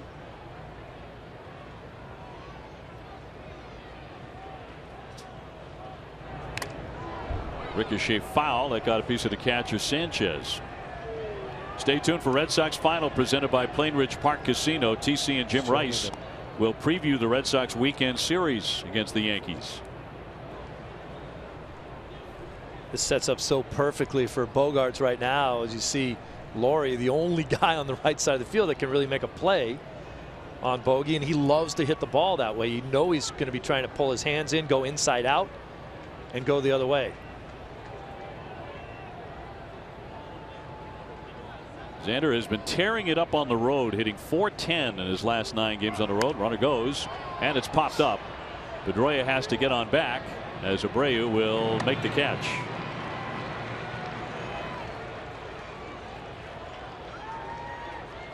That'll send up David Ortiz. You know, you're going to see OPS on the screen whenever you look at a batter's numbers. Right there on the lower right side. It's a terrific measuring stick for a hitter. They're going to come out, by the way, and take a look at the catcher Sanchez after that foul ball off the face mask and see if he can continue. But it measures a hitter's ability to get on base and hit for power. I think many fans are very well aware of it. Some may not be. So an OPS of 900 or higher, that means you are an upper echelon hitter. A combination of on-base percentage and slugging percentage combined.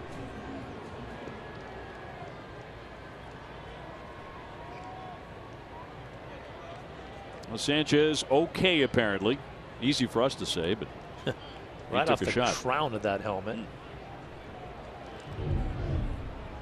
Here's a good look at it. This thing goes straight back right off the crown of that batting helmet, or catching helmet rather. 1 on 1 on for Big Poppy, who has singled and grounded out hard to first base.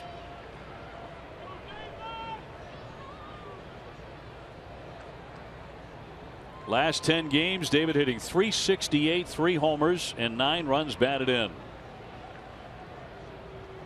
He crushed a home run here last night.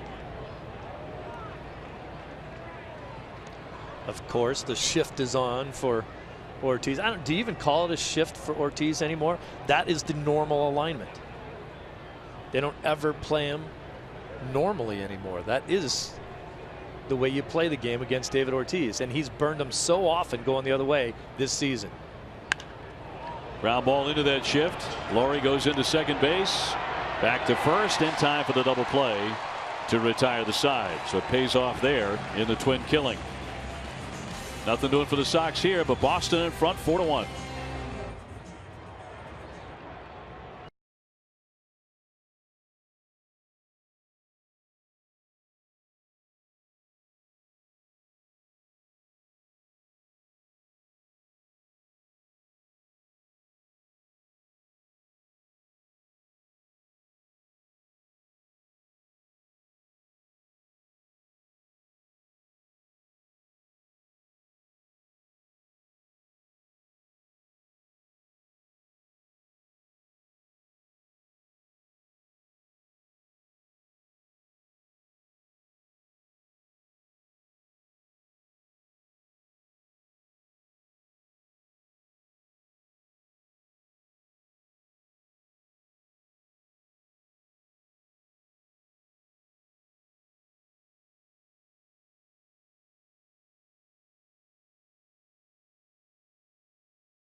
On Nesson is brought to you by Southwest Airlines. Transparency, low fares, nothing to hide. The Red Sox leading here in Chicago 4-1 over the White Sox, and Henry Owens is back out there. So far he's allowed only 1 hit, but he has walked 6. And Garcia will lead things off, taking outside ball 1. There's no question he gets the opportunity to go back out there. You see the bullpen starting to mess around out there. There's Heath Embry. You got to tip your cap a little bit. Came back with 2 huge outs after he loaded the bases. He did, and against a couple of pretty good hitters. He gets the bottom third of the order here. Garcia, Sanchez, and Jackson. And something up with Garcia. He's just coming off a hamstring injury. I don't think John Farrell or Carl Willis will watch what they've been watching so far in this game much longer if he continues to walk guys. But after he got himself in trouble, a couple of huge outs, got himself out of it, that earned him this next inning. He's on a short leash show. 2 balls, 1 strike. 2014, Henry was the Red Sox minor league pitcher of the year. He went 14-4 at Double-A Portland with a .260 ERA.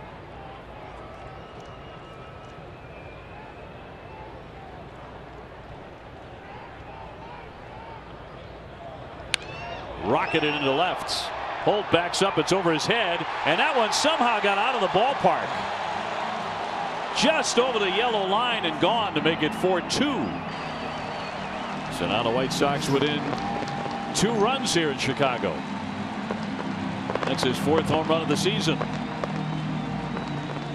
A laser beam right there. He had 13 homers last year and 59 RBIs. And as we said, Farrell, yep. A short leash indeed. Winds up going 3 innings and walks 6 and giving up 2 runs, and that's it for Henry Owens. This call to the bullpen is brought to you by Kia. Heath Hembree coming on, and we'll be back with more in just a moment.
Brought to you by Ace Ticket.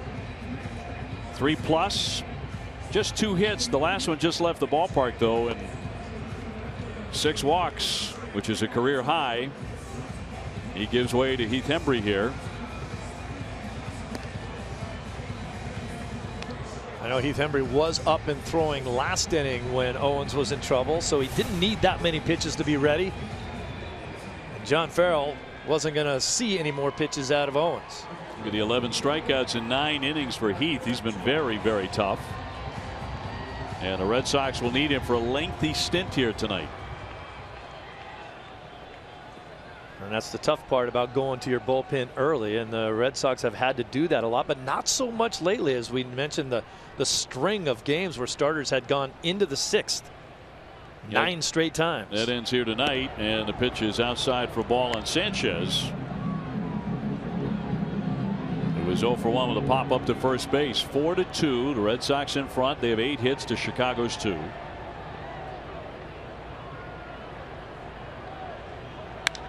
And a high fly ball twisting into right center field, but Jackie Bradley has all night to get there. 1 man gone.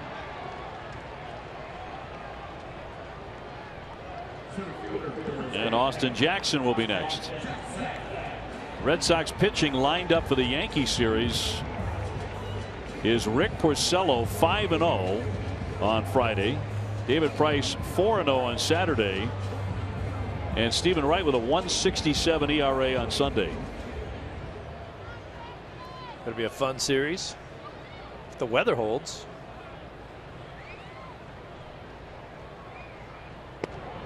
In there for a strike on Austin Jackson.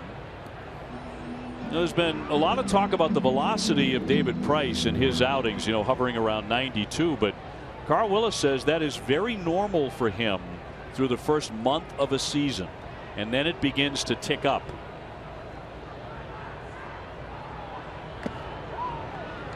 Oh, 2 the count.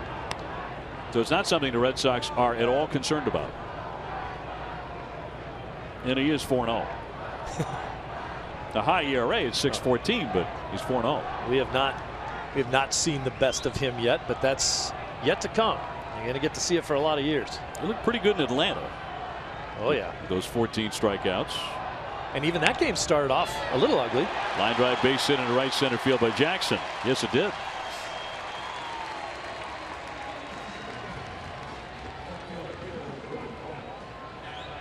So Jackson on, and Tuesday is David Price bobblehead night at Fenway Park.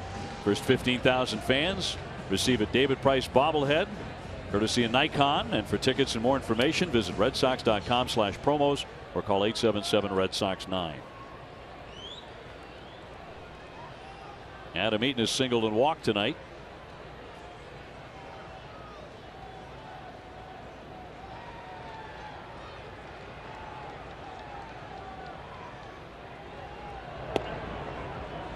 And that'll be ball one. This White Sox team is not afraid to run themselves back into a ball game. Jackson can run. Eaton can handle the bat. Hembree has a pretty high leg kick in his delivery to the plate. I think if you told John Farrell right now that he will go as long as he did in a couple of outings, 3 1/3 and 3, and pitch the way he did in those, he would take it in a heartbeat. Hembree's been amazing since his recall. He did not allow a single run in either one of those games. Runner goes. Here's the throw down to second, on target, the tag, and he's out. Great peg there by Hannigan.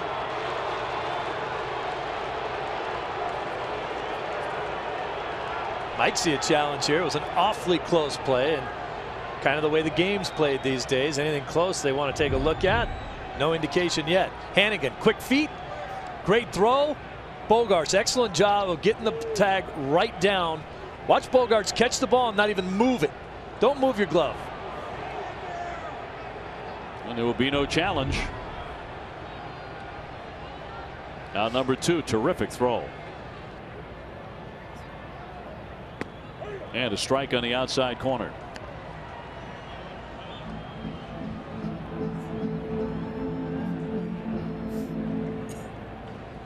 So the base is now empty. It's been a real weapon for the Red Sox. The men behind the plate, both Vasquez and Hannigan, with the caught stealings. And a ground ball deep short. Backhand. Here's the throw. And it won't get him. Eaton runs too well, but a terrific job by Xander just to keep that one from going off into left. What a tremendous difference we have seen in Xander Bogaerts as far as being a shortstop. Watch the transfer here just to get the ball to his throwing hand and make any attempt to get it over there to get it out. So quick, so good. We're not watching the kid we watched 2 years ago where they basically gave away his position. Yeah, not by a long shot. He has not made an error this year. The man at the plate knows something about plays like that. Jimmy Rollins,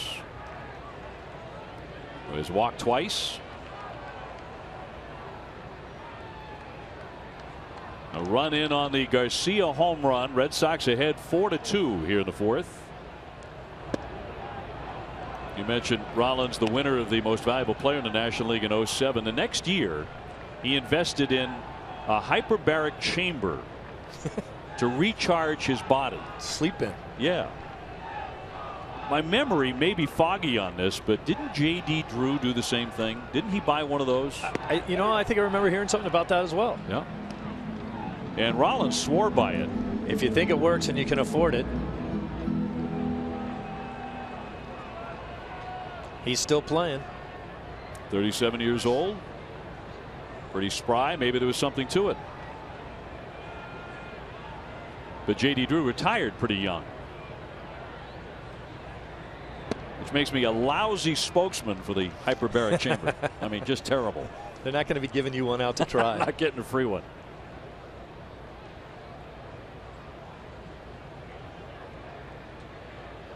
Eaton on at first base, 2 down. Jose Abreu on deck. The Red Sox have set him down twice tonight, and that just misses. A lot of 3-ball counts in this one. Yep. You're down 4-2. It's still early in the game. We talked about the White Sox not afraid to run. Eaton's the best speed guy they have. 3-1 count. Good opportunity to swing the bat.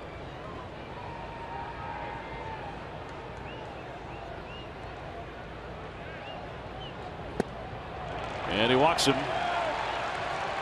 So that is 7 walks accepted by Chicago already.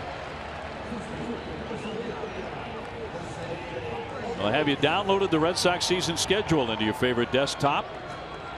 If not, what are you waiting for? Visit NESN.com/schedule to download today. Not one of the walks has crossed home plate. That's kind of amazing.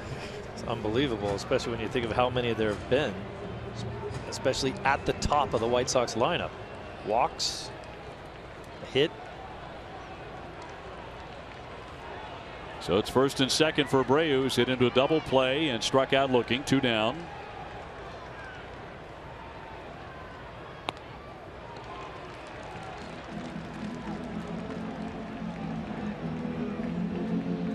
$19 runs batted in for Jose Abreu. That is 7th best in the American League. Big 2-run homer last night in the first inning.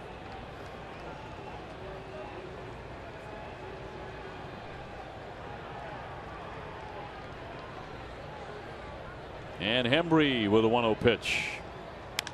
High fly to left center. Jackie started back, now racing in, coming on, and here comes the left fielder Brock Holt. He makes the play. So he's the guy who catches up to it in the end. And that strands 2.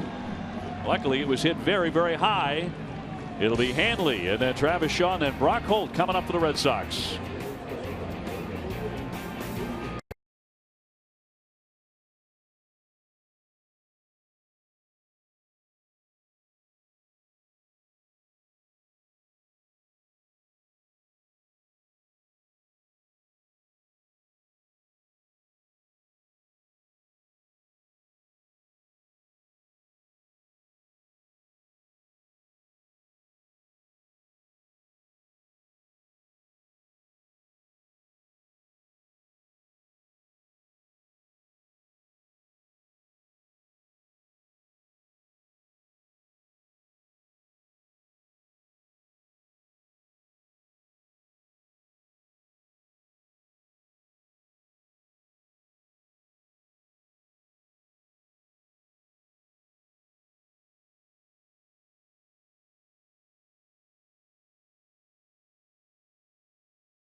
Two, they'll bring up 5, 6, and 7 against the right-hander, and Sir Paul McCartney returns to Fenway Park on Sunday, July 17th. All part of the Plain Ridge Park Casino Fenway Concert Series. Just think about all the classics. Tickets go on sale tomorrow at 10 a.m. at RedSox.com/Paul McCartney. Cannot wait for that show. I know you're going to get a personal introduction. I don't know if I'll go that far, but I can beg. You and the Rem Dog will be having dinner. Oh, I love how you've spun it into, steaks with Paul McCartney. Champagne, the whole thing. Here's Hanley. He has walked and cracked a home run once again into the Red Sox bullpen for the second time in the series. We might even have a guest appearance by the Emmy Award-winning TC. All that good stuff's going to be happening. The 1-0 pitch.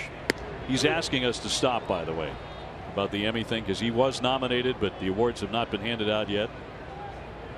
And he's getting stopped by his neighbors who are like, hey, congratulations. Great job, TC. Well, he does do a great job. Well, he does. He should win. He's phenomenal. And you and I both believe that, and I believe the nominating committee certainly will believe that. But he'd like us to stop. And I hope that nobody feels like we're showing disrespect to the other nominees. We're just showing support for the guy that we think should win. Absolutely true. That's all it is. It was Hanley's 3rd home run in the 3rd inning. You wonder if he's getting ready to go on a tear as he looks at a ball. Back to that home run swing. Watch how on top of this pitch he stays. Oh, that is so hard to do. Very reminiscent of the ball that big poppy hit from the other side of the plate against Betances. 3-1 hit off the end of the bat. Abreu will underhand flip, and the pitcher Johnson gets there for the out. Tomorrow at 6, don't miss Red Sox first pitch, presented by Joseph Abboud, available at Men's Warehouse. TC and Jim Rice take a closer look at the Yankees' recent struggles. Red Sox going to New York tonight, take on a Yankee team with the 3rd worst record in the American League. For 3 more. And then of the next 16 games, 13 will be at Fenway Park. Keep showing that dominance at home and get that going. Did not play well at home in the early going of this season. Here's Travis Shaw. He has tripled and scored and struck out 1 for 2.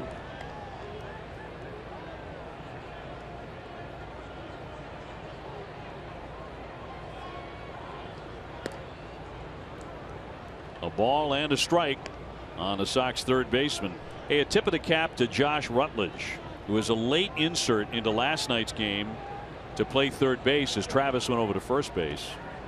And Rutledge was 2 for 3 with an RBI, and it seems like every time he gets a chance, and he hasn't had many, but when he does, he makes something happen. It's the mark of a great utility player. It's such a hard position to play. Chris Young certainly could attest to that this year. 2-2. When you don't get a play very often, when you get your opportunity, what you're telling yourself is, I have to catch the ball. I've got to be good defensively. If I get a couple hits, I'm a bonus.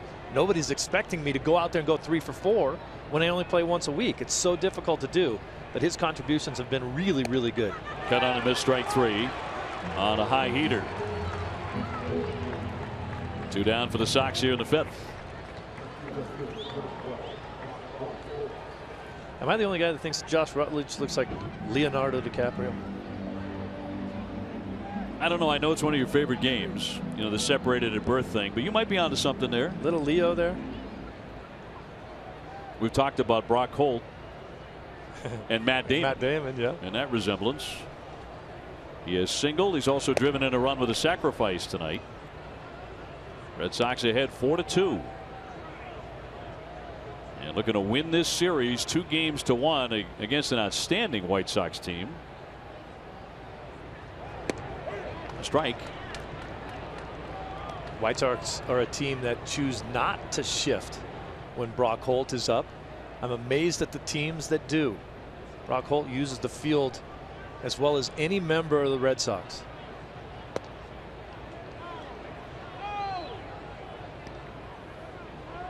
Eric Johnson making his 2016 debut, still on the bump here. Despite getting off to a rocky start, he's allowed 2 home runs. One to Dustin Pedroia, the other to Hanley Ramirez. And that's fouled back. He pitched on the Cinderella 2002 team at Cal Berkeley that went to the College World Series. Smart kid. 2nd round draft pick of the White Sox. He's been a top prospect for them, although he has struggled at the major league level in 3 previous call-ups to establish himself.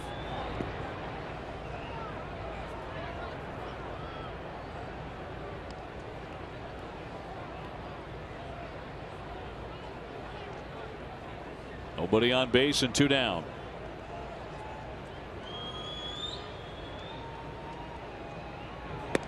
Fastball on the outside corner called strike 3.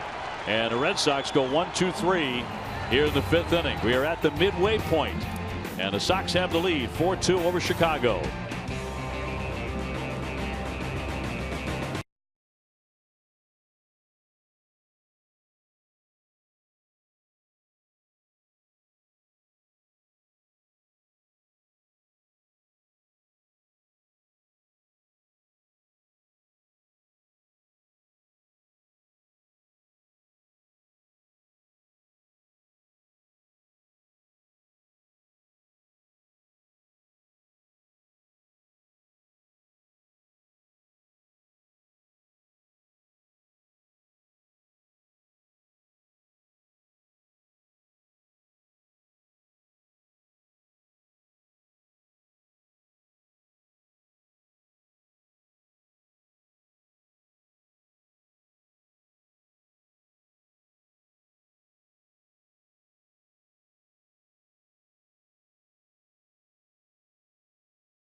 Fifth inning, Red Sox leading the White Sox by 2. And tomorrow on NESN Plus, check out the Women's Ivy League Lacrosse Semifinals starting at 4 o'clock. You can visit NESN.com/NESN Plus to find out your channel for tomorrow's lacrosse action. And the White Sox to bring up their 4, 5, and 6 hitters against Heath Hembree, who came on in relief of Henry Owens. Short stint here tonight for Henry, as he went 3 innings plus 1 batter and walked 6 men, so did not pitch long enough for a victory. And a long way to go yet in this one. Todd Frazier has taken 2 walks. The Red Sox have walked 7 men. And in for strike 1.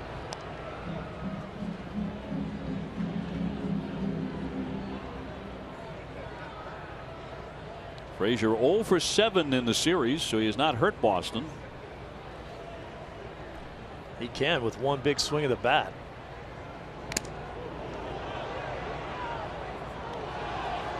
Something's just not quite right with Frazier timing wise. 1 for his last 18 at the plate. That pitch fouled off the face mask of Ryan Hannigan.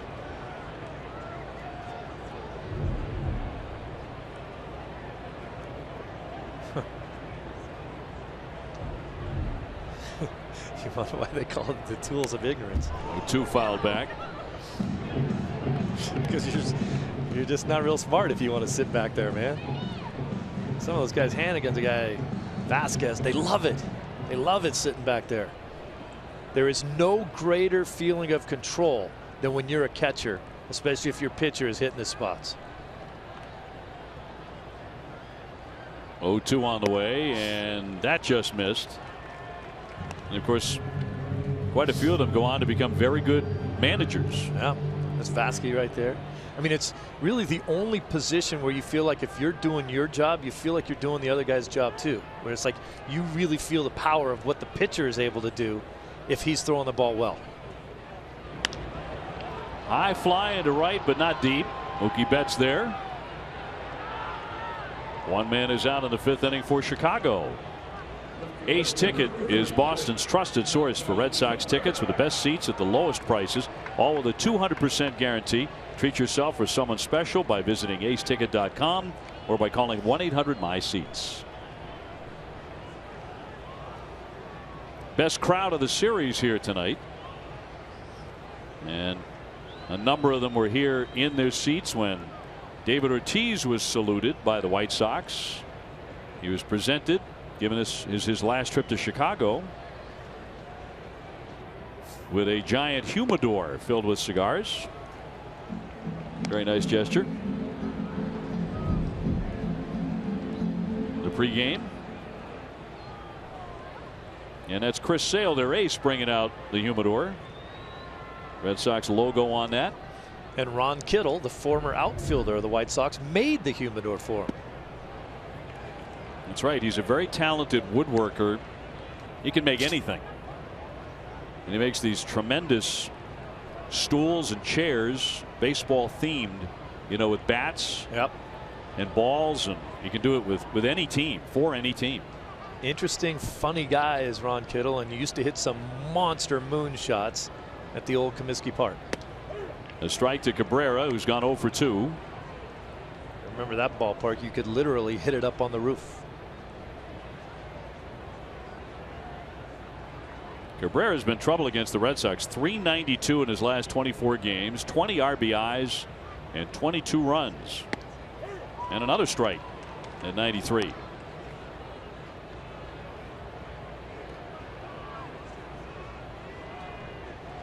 Red Sox 4, White Sox 2 in the bottom of the 5th.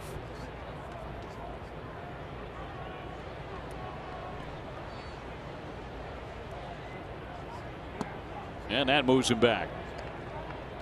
Toronto won big, 12-2 over Texas.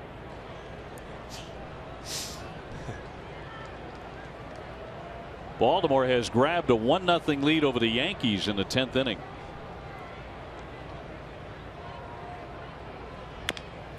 And a dribbler toward first base right along the line. Going to be tough, and no play. He's going to be safe. And they tried to scoop it and sweep tag, but he never did pick it up. And Cabrera has a base hit. It's a tough call for a first baseman. Obviously, the best way to make this play is to let Hanley go to the bag and let Henry come and get the ball and try to make a flip throw to him. But Hanley doesn't know that at the time because he figures my best opportunity is to go get the ball and try to make the tag. I've seen a couple plays that have come up for Hanley Ramirez at first base in tonight's game that he hasn't ever seen in a major league game yet. So a base runner with one down in the fifth inning. Red Sox with a 2-run lead. Brett Lowry will be the batter. He has walked and struck out.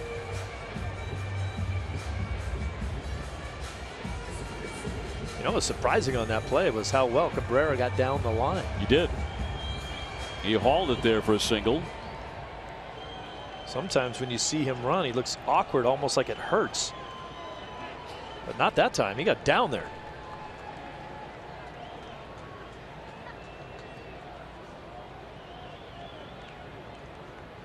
So 1 out and 1 on. And inside for a ball. Cabrera wasn't happy with the way he hit this ball, but you start to smell it hit right there. Look at him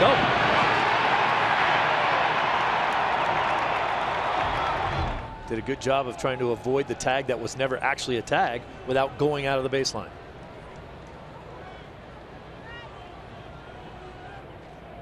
Red Sox have turned a double play. That was back in the first inning. It was that second inning double play last night that was so important for Clay Buchholz. That was a vital play. And you know, you and I both smelled it out when it happened. It was a double play that ended an inning, but you knew that that particular pitch, the play he made right there, and coming back on that hitter was going to change the rest of his game. In there for a called strike. And back to that play last night, we both drew a red circle around it. Got guys on, you're in trouble. You had not started off the game very well. It's a huge double play against a guy that can run. And then you settle into the rest of the ball game and throw an outstanding game. Boy, did he ever. 1 out here. Hard ground ball, a base hit. That'll get into left field. Lowry with a single. That'll put him on at first and second. And only one man out with Garcia, who belted a home run his last time coming up.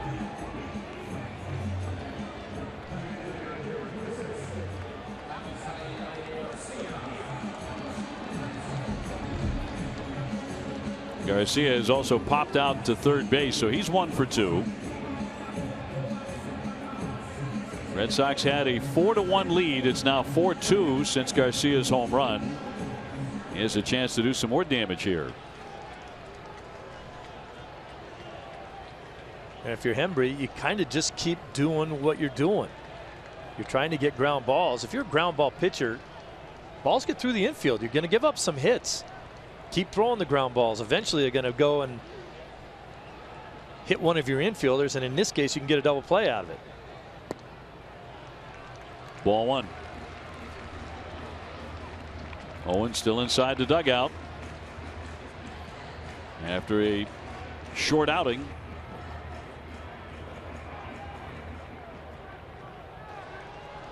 Well, there's a guy lost in thought right there for a while, huh?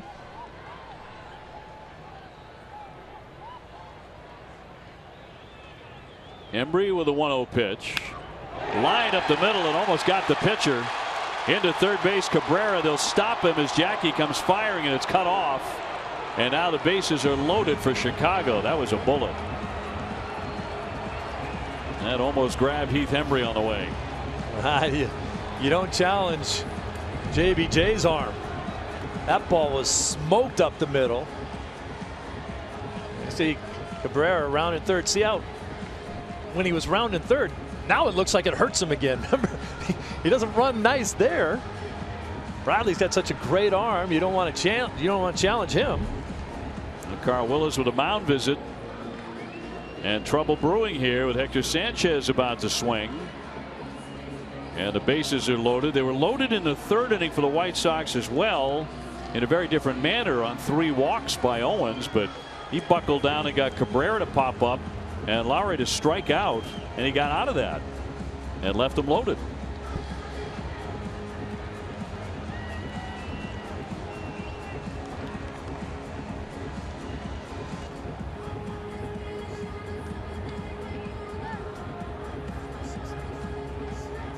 And Matt Barnes is beginning to loosen in the Red Sox bullpen.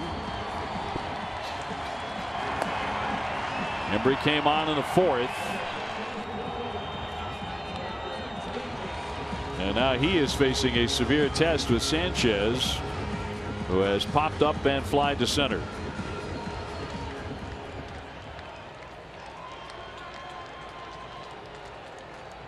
So for the second time tonight, second time in 3 innings, the bases are loaded for Chicago.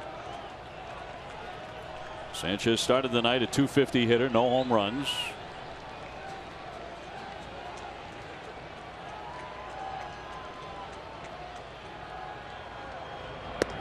And the first one wide for ball 1. So on at third base, Cabrera.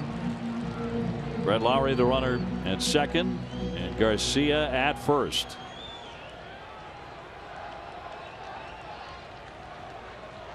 And suddenly the Red Sox are clinging to a 2-run advantage.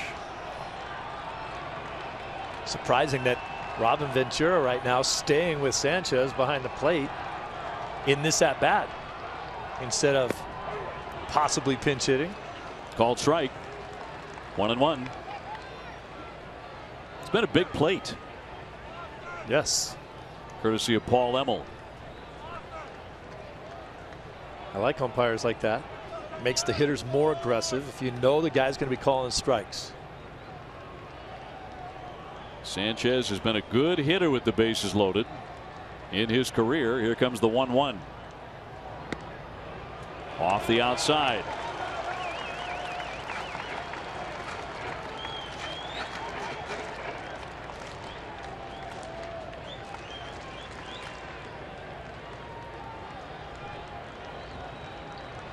Austin Jackson on deck. Bases juiced.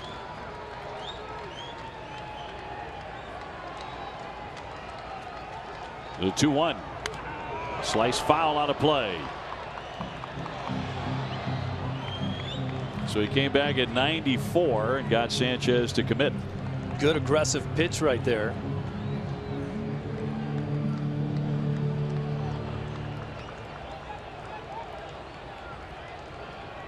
Whatever pitch selection that you make right now, just make sure it's down in the strike zone. Still can get that double play to get out of the inning.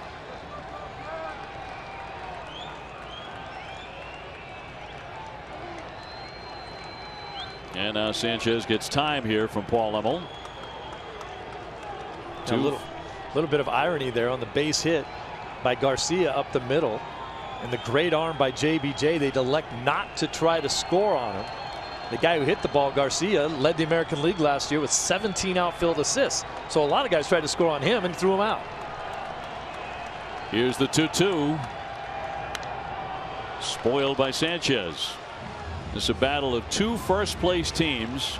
We talked about it as we came on the air tonight. In the city of Chicago, history is being made tonight because 4 first-place teams are playing in the same night in the same city. It's never happened before in the history of Major League Baseball, as Washington is playing the Cubs over on the north side. Chicago, great baseball city, and a lot of happy baseball fans in it tonight. They're now in the 8th inning. We're in the bottom of the 5th here. 2-2. Checked his swing. They appeal, and no, says Tim Timmons.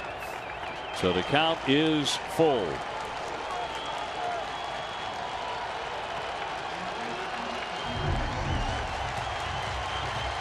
Pretty good battle going on between these two guys right there. That's not a swing.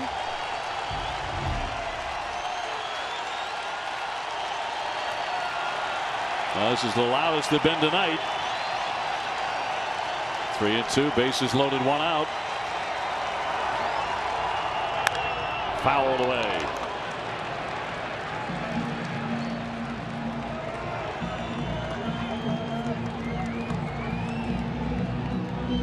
if you're a hitter in that situation, that's the pitch you're most upset about missing.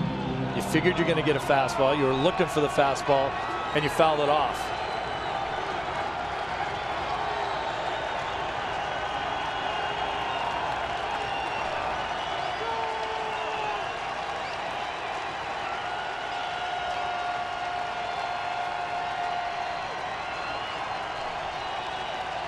The 3-2 again. Line shot, but foul. Just off the chalk. Hit wickedly, but foul.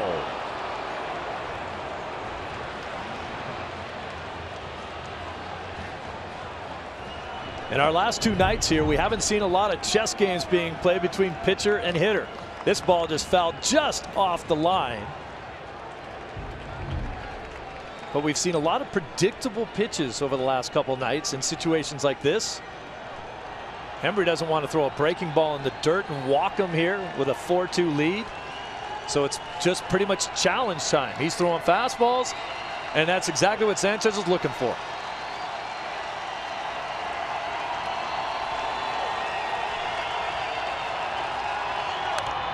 Spoiled again as he flicks it foul. I think you see why Sanchez is such a good hitter in his career with the bases loaded. 10 and for why 20. they left him up there to hit. Indeed.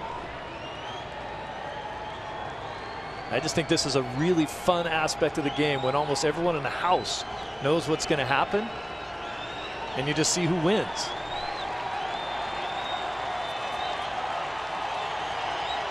Here comes pitch number 10 of this at bat.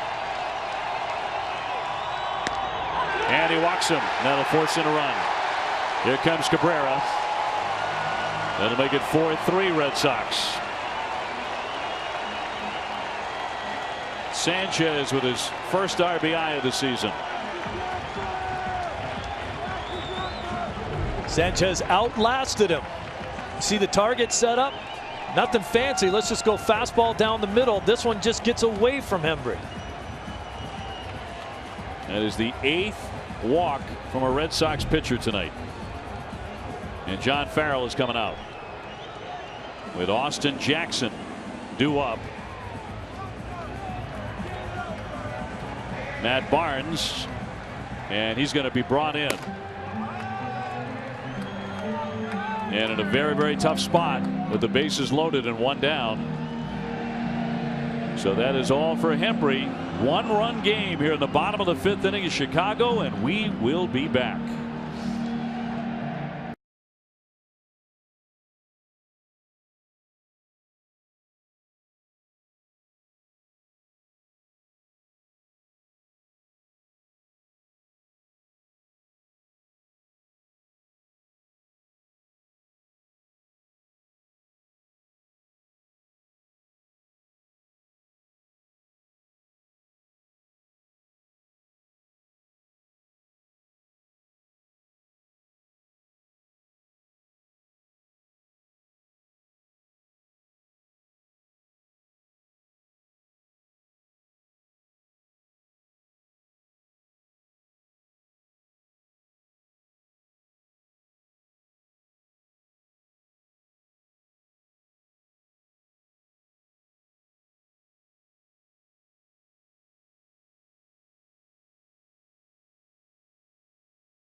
Coming on to do the pitching here, and right into a hornet's nest. Bases are loaded up with 1 man out, a run in after Sanchez, a hard-fought at bat, took ball 4 to force in the 3rd run of the night for Chicago. The Red Sox still on top, but they've walked a season high 8 batters, and we're only in the 5th inning. And the last one hurt the most. And you would never believe that the Red Sox would have the lead when you throw those kind of numbers out. Barnes with a 2.77 ERA. Sometimes ball 4 has been problematic for Matt as well. 13 innings and 7 walks. Red Sox cannot afford another. Austin Jackson now. He has lined to left and singled. No place to put him. And a hard throwing right-hander. Fouled back for strike 1. Yeah, you should have hit that ball. The development of Barnes' breaking pitches, his secondary pitches, aside from his power fastball, this is the best pitch you're going to have to hit in the inning right there. And you didn't hit it.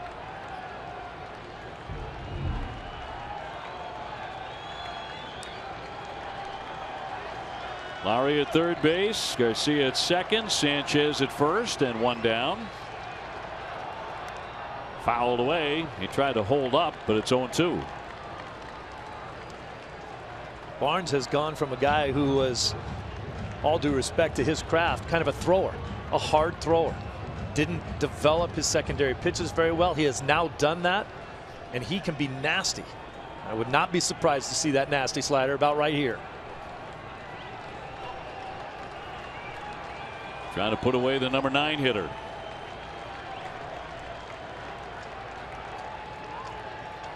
Climb the ladder. Almost a little too high.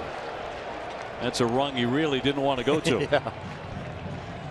Go up and in and then down and away. This ball almost gets past Ryan Hanigan. That's a terrific stab by Hanigan, who's thrown out a base stealer tonight.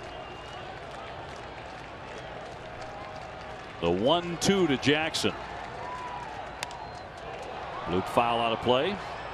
Adam Eaton on deck. He's a very pesky hitter. What do you want to see here on 1-2? I want to see the breaking ball. I thought maybe they were just wasting that first one up, climb the ladder, and then they'd come with it. They doubled up on that fastball. They clearly think that Barnes can throw the ball past Jackson. But I think he'll screw himself into the ground if he tries to hit a breaking ball. Check swing. Oh, he nearly offered. He did not, according to Baker at first base, but so close. Oh. 2-2. Let's take a look. There is the breaking ball. I thought it was a swing. Let's see it here.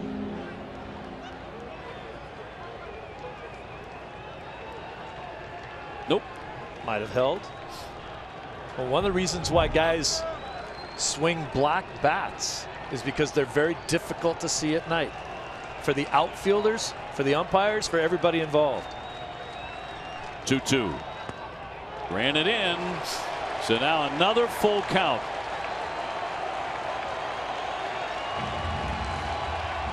And Barnes has to throw a strike. And again, we're in a situation where pretty much all of us knows what kind of pitch it's going to be. Bases loaded, 1 out. Another 3-2 pitch on the way.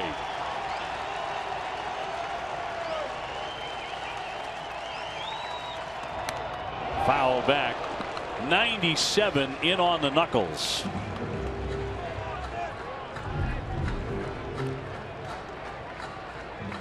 That is some serious gas right there.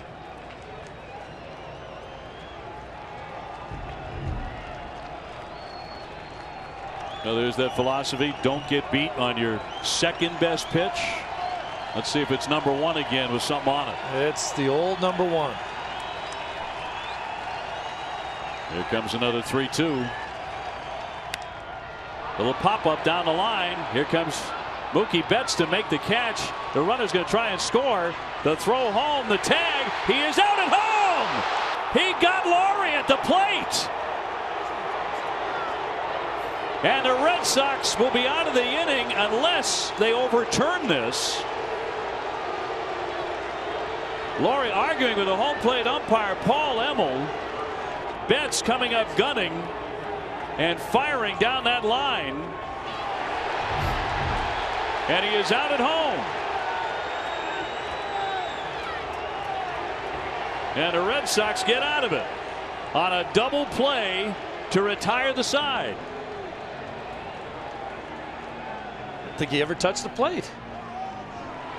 Hannigan with the tag, and now wait just a second. They are going to go down the line and take a look at this. Hannigan was not blocking home plate without the ball, but as soon as he caught the ball, he did an outstanding job of keeping Laurie away from home, and I think that's why he was called out. We'll see if he ever got a chance to tag home. Look, he's not blocking the plate here, but as soon as he catches the ball, watch him cut it off. Well, that's allowed. Yes, absolutely. Unless the catcher is in possession of the ball, he cannot block the plate. If he does block it, the runner will be declared safe. But a catcher is allowed to block the pathway if, in the umpire's judgment, he is fielding a throw and contact with the runner was unavoidable. I don't think he ever touched home. We'll see from this angle. Great job by Hannigan. You can have it. Now I take it away from you. Yeah, in the act of receiving the throw. So according to the letter of the rule, but of course this is open to interpretation. The last couple of years, because of how the rule has changed on home plate collisions, we have seen so many crazy rulings on this, and it doesn't appear to be consistent. Not consistent because nobody understands it anymore. It should just go back to the way it was. Now, of course, they changed it because of some nasty collisions. And the first point of the rule would read, a runner attempting to score may not deviate from his direct path to the plate to initiate contact with the catcher. If, in the judgment of the ump, the runner does initiate contact, he is declared out, obviously attempting to make it safer for the catcher. But this is about whether or not he had possession of the ball in the act of receiving the throw and then blocked the plate in that action. There it is. See what they come back with. I don't think Hannigan did anything wrong. I think he did everything perfectly. And had the play been reversed and it was the Red Sox trying to score and it was Sanchez blocking the plate that way, I'd say the exact same thing. Mookie Betts lining it up down the line and firing it into Hannigan. The play is under review. If it's upheld, it is a double play to end the inning. If they reverse it, they would give the run to Chicago and the game would be tied at 4-4. Again, check it out. See his right foot there. I don't think it could have hit the plate, but I think it went over the plate and he never actually touched it. But I don't think that's why they're looking at this play. I don't believe they're looking at whether he touched the plate or not. I don't believe that's why they're reviewing it. You think they figure that Hannigan was blocking the plate illegally? Exactly. I think Do you that's see what it him comes blocking down the to. plate illegally, in your opinion? My opinion, he did everything right. Yeah. And I think it should be a double play to end the inning. Because I think he is in the act of receiving the throw and then going to make the tag. Absolutely. And by the way, he is still allowed a pathway there. And they are going to come back and rule him out at home plate. That's exactly what they think after taking a long look on the review, and the inning is over. And the Red Sox with a tremendous double play.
Presented by DCU. You'll hear from Rick Porcello leading up to his big start against the Yankees. He's 5-0.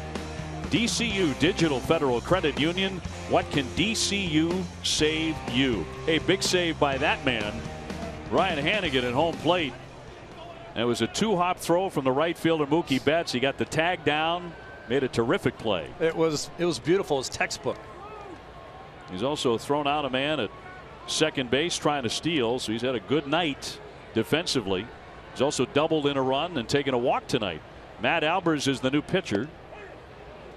So Johnson goes the first 5 innings. The Red Sox are still on top by 1. You know, think about it, how tough it has been for a guy like Hannigan, who's played his entire life behind the plate, to make that adjustment where you cannot block the plate without the ball. He's been doing it his whole life. To reposition yourself. I think it's true of every catcher. Sure. Who's ever put the gear on. It's a whole new ball game. And I personally don't think most of them like the new rule either. They sign up for that. They enjoy that contact. Same thing at second base. The slide rule at second. There's not a middle infielder that likes that rule change. Red Sox ahead here 4-3 in the 6th inning. Trying to eke out a win and the series against the White Sox. I really do believe this would be one of the bigger moments of this early part of the season if the Red Sox can win this thing. Take the series win against the White Sox in their home stadium. They have the best record in the American League. They were riding high coming in. So are the Red Sox, of course. Long way to go yet. But boy, if you can board that charter later tonight, having won this series, going into New York, you feel pretty darn good. Absolutely. Because, by the way, Baltimore has won. They beat the Yankees 1-0. So the Red Sox have to win to stay in first place. The Red Sox have already won a number of games this year that they would have lost last year in similar situations. No doubt. No question. Last 2 years. Hard ground ball right to the shortstop, Rollins. 1 man out. Time for a game break now. Brought to you by Jordan's, the furniture store of the Boston Red Sox. And here's TC.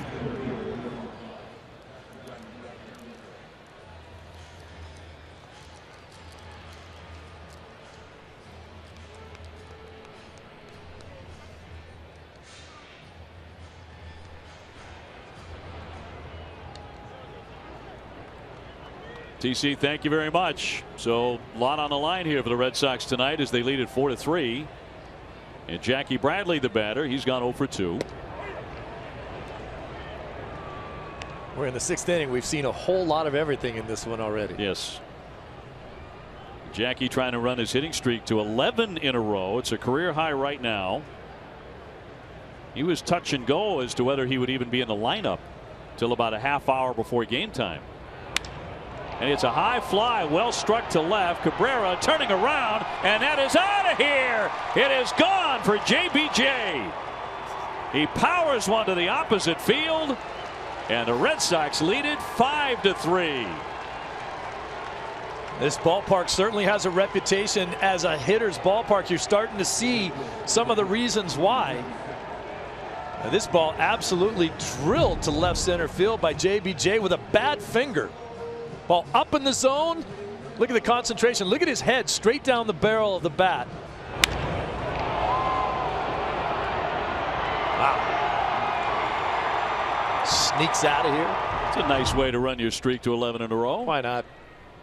And you mentioned that jammed right ring finger, which he suffered last night, cramming that against the bottom of Todd Frazier's shoe in the play at third base. And that did become swollen overnight. Sure. And as I can tell you, as a left-handed hitter, that's your most important hand that pulls the bat through the zone.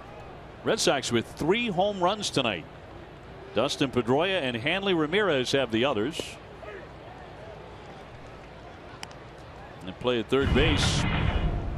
We thought he might have gotten spiked, but that was not the case. It was against the bottom of the foot, bottom of the shoe of Frazier. He also had dirt kicked up in his face and into his eyes. He's recovered from all that beautifully. And Frazier's other foot kind of spiked him in the elbow a little bit.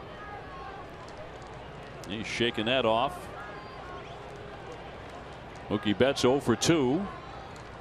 Just threw out a runner at home plate, getting a big assist from Hannigan. Ground ball up the middle for a base hit. He's on for the second time. Begin to get Mookie going again. This offense has been so evenly balanced up and down that you don't notice when a guy starts to struggle. Mookie has been that guy for a little while now. Well, it's a perfect night for Dustin Pedroia. He has homered. He's also singled twice, 3 for 3. He has taken over the league lead in hits with tonight's performance. Last night was the first time he hadn't reached base in a road game all year. Red Sox ahead 5-3. And a ball on Pedroia. Now, the point you were making about how good you could feel if you won this series heading into New York. This White Sox team has 19 wins. They've been tooting their own horn about how well they've played and the teams they've played against in order to get that record. Some of the better teams in the American League. I think a lot of people look at what the Red Sox had done and said, well, you haven't really been playing against too many good teams. Now you're going to. Red Sox have certainly come in here and held their own with a team that thinks they're the class of the division here. You got to beat the teams on your schedule, whoever you are. Here comes the 1-0 pitch from Albers. In there for a called strike. Jackie Bradley with that home run was the first earned run Albers had allowed in 35 innings. Dating back to last July 31st. That's getting it done. But Jackie takes him out of the ballpark. Yeah, hung one right on him, didn't he? Mookie Betts with 6 stolen bases.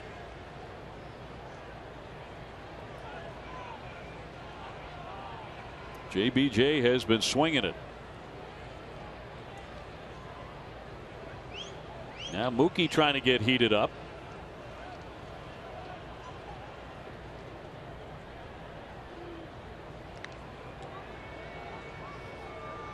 Albers, for a big guy, is fairly quick to home.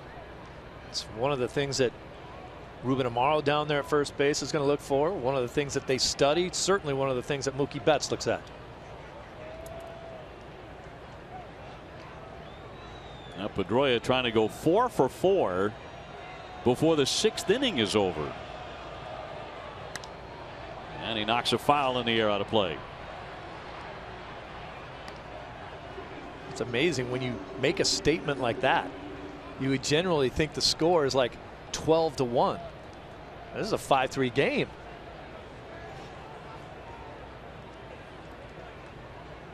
Now both starters out of the game. Henry Owens started. He did not get an out in the 4th inning. Had a lot of control problems. Here's the 1-2. And he popped him up on the right side. Laurie there with plenty of time now on the dirt. Now onto the grass to make the grab. So Dustin retired for the first time tonight. And they're a 2 away for Xander Bogaerts. Xander is hitless. He has struck out, lined to second, and popped up. But his last 13 games, he's hitting .442.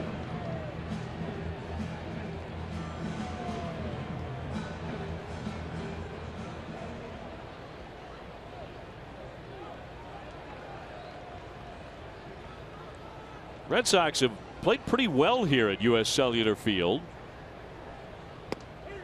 Snap toss down to first. Nice backhanded stab by Abreu. That almost went into right field. We've seen that on consecutive nights. The play that Bradley jammed his finger on last night was an ugly throw down to third. This one, not so pretty. Good job by Abreu to knock the thing down and keep it in front of him.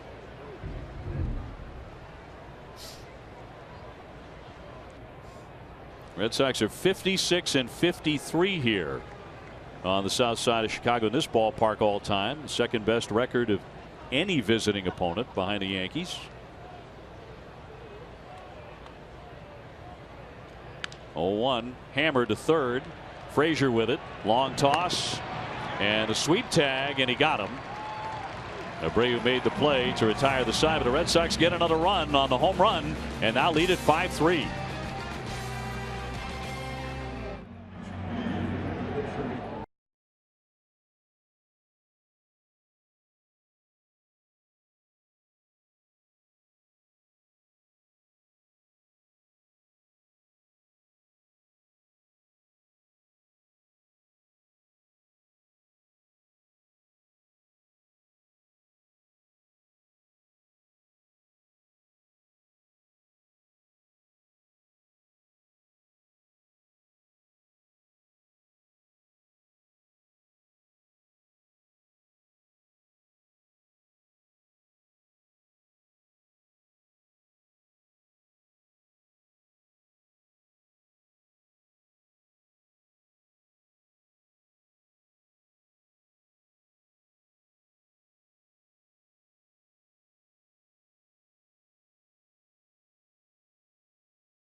Moving your diet to the latest cancer treatments. Learn all about stomach disease this month from experts at Beth Israel Deaconess Medical Center.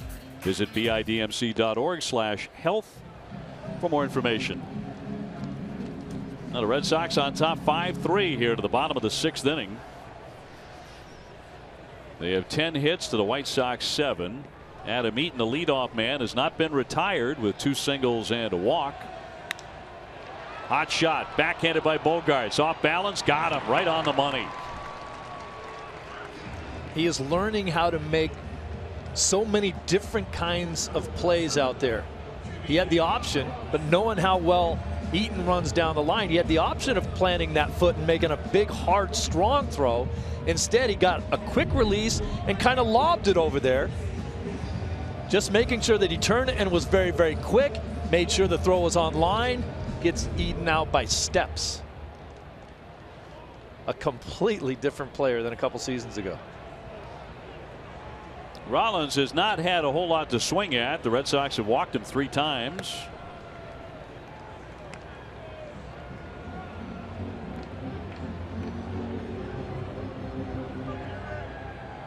He's had 2 games in his career where he's walked 4 times.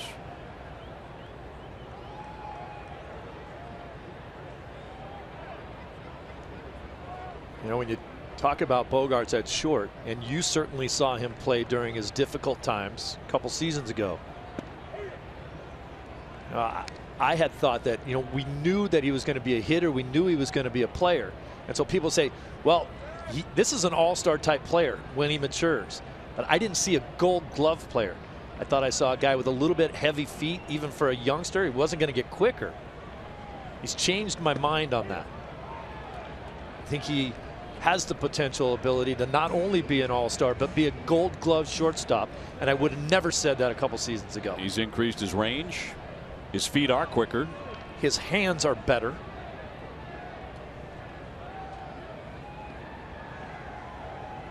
The 1-2. I think maybe the biggest reason that we all were not overly critical but wondering if it would ever. The kid was 21 years old. He was 22 years old. My goodness. But Brian Butterfield went to work with him. It's the best in the business right there. Yep. Seems to prove that routinely. Punch to the right side. Dustin Pedroia there. 2 up and 2 down. Attention Red Sox Nation. There's a reason why the Red Sox and the rest of America run on Dunkin'. Because Dunkin' iced coffee is consistently smooth and delicious. Dunkin' Donuts coffee started right here in Boston, and the #1 coffee in New England. The Boston Red Sox run on Dunkin'.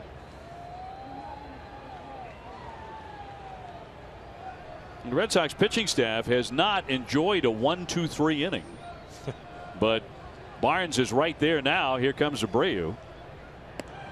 He's hit into a double play, struck out and flied out to left, so they have silenced him to this point. Yeah, where's that pitch right there? You throw that kind of a pitch on the first pitch to Abreu, thinking that he might be sitting dead red, and you throw a nasty breaking ball and don't get the call.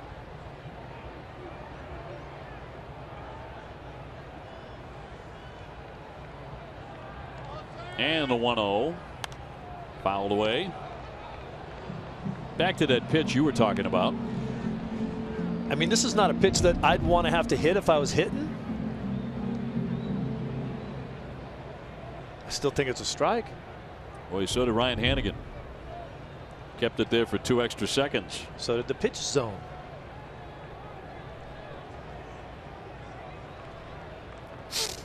Base is empty, 2 down.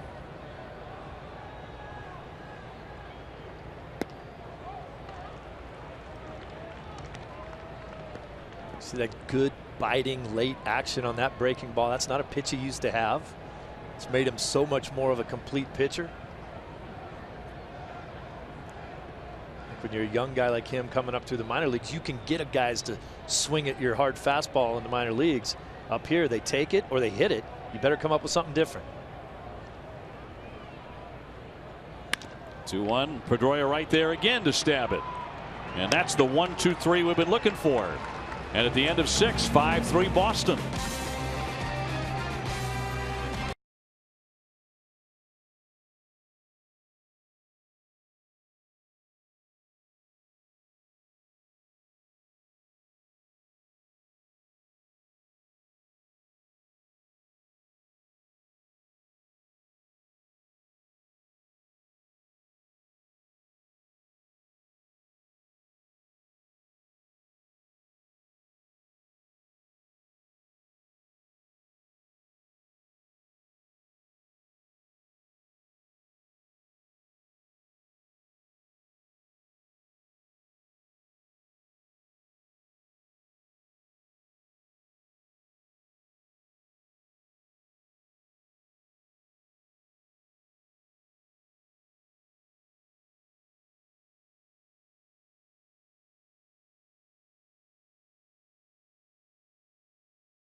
Facts are brought to you by Clean Crisp Coors Light. And looking at the all-time home run leaders in Red Sox history, Ted Williams, of course, at 521, then Yaz at 452, and David Ortiz 1 away from tying the great Carl Yastrzemski in all-time Red Sox history after hitting number 509 overall last night to tie him with Gary Sheffield for 25th on the all-time list. And facing a left-hander in Dan Jennings, who has a 1.13 ERA, so he's been tough to hit. And Ortiz to lead off the 7th. Red Sox with a 5-3 lead. Dave, you've been doing this for a long time. You've certainly been watching Big Papi for a long time. Do you ever feel like you've taken for granted the greatness that he shows every day? I think sometimes it does happen with people. Like you almost get used to how good he's been. Particularly in the clutch. You come to depend on it so much. And then he does what he did the other day against the Yankees. He does it again. We shouldn't take any of it for granted, especially during this last year of his career. Last season you get to see it. His farewell tour. Going to be doing a little bit of everything, I think. Hitting home runs, base hits, and also doing a little acting. Yeah. He was able to check there, says Tim Timmons. When you're talking 25th all-time on the home run list, second behind only Yaz in Red Sox history. Goodness.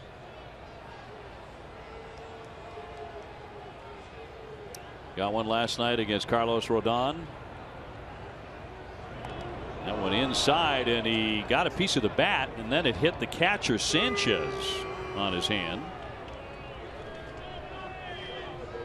Obviously, what I meant was a couple more home runs. He passes Yastrzemski. He'll be number 2 on the all-time list behind Ted. He has not been comfortable against this guy. I'll tell you what.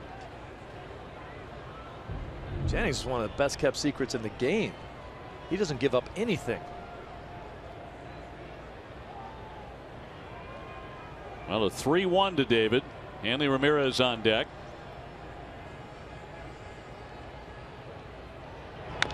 And he fouls that one away. David upset with himself on that swing.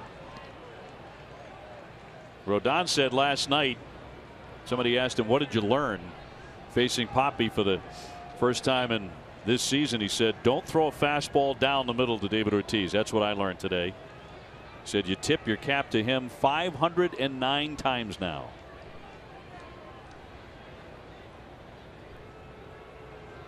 The 3-2. Hard ground ball, but foul. The home run swing last night went 397. Trying to get the ball away from him, and they did not. Wow. We loved how the catcher, Deanna Navarro, was asking for a new baseball while David was completing his follow through. Give me another one. That one's gone. And it ain't coming back.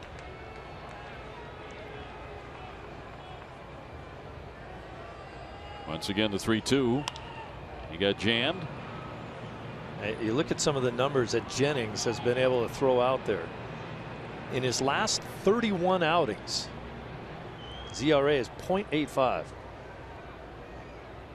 that's just flat out getting it done every time you show up.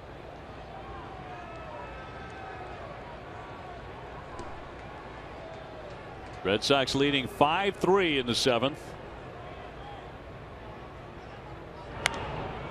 Pretty good battle here. Look at David. I mean, he's had a couple of pitches to hit. That last one was center cut. He wanted to destroy that and was angry when he didn't do it. Right here. Ooh.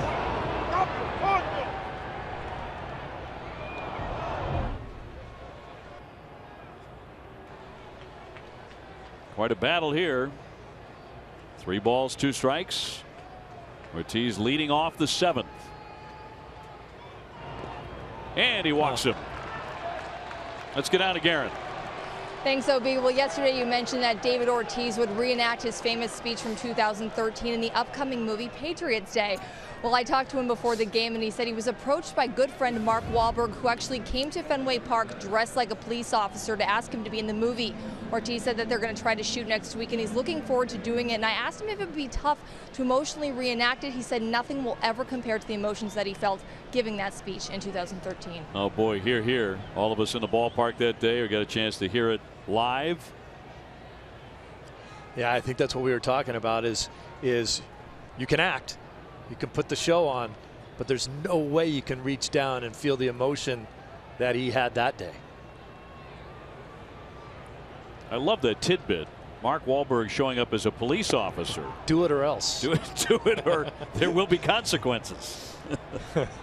I think he'll be able to do it. knowing I think he'll be excellent. I mean, who loves the bright lights more than David Ortiz? They're going to do it on a sound stage, of course. So that'll be fascinating. Hanley has walked, he has homered, and he has grounded out tonight. Yeah. There are very few actors that actually get to play themselves, so he should be good at it. This is a role that he has nailed for a long time. Tazawa loosening in the bullpen. Red Sox have to do it by committee because Henry Owens only went 3 innings tonight. Yet the Red Sox still lead it 5-3. And that's down and in. Big hole on the right side of the infield for Hanley Ramirez. We've seen him go that way a bunch.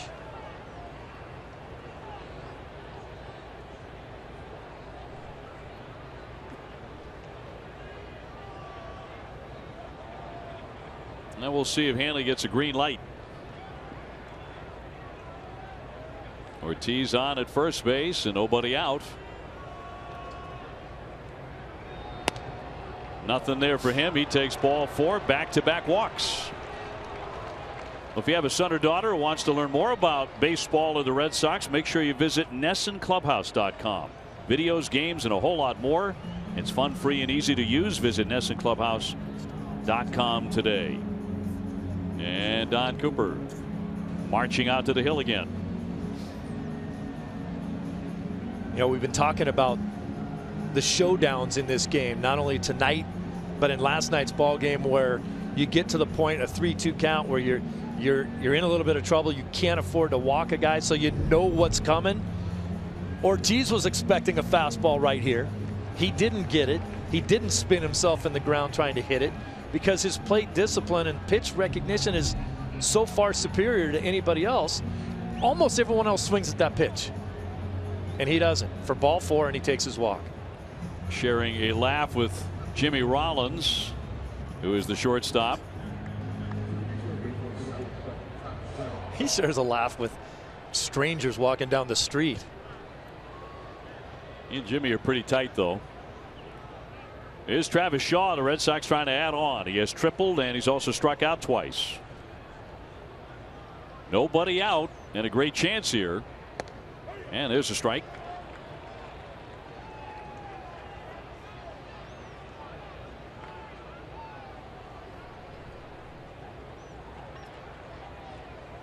Ortiz at second. Hanley Ramirez at first. And the 0-1 to the left-handed hitter. Line past third and a foul. Brock Holt is on deck.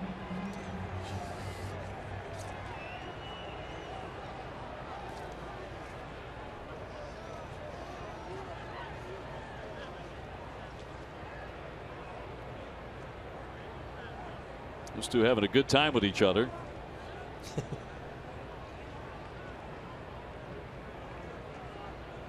Rollins had a long ode to Big Papi in the pregame with a microphone.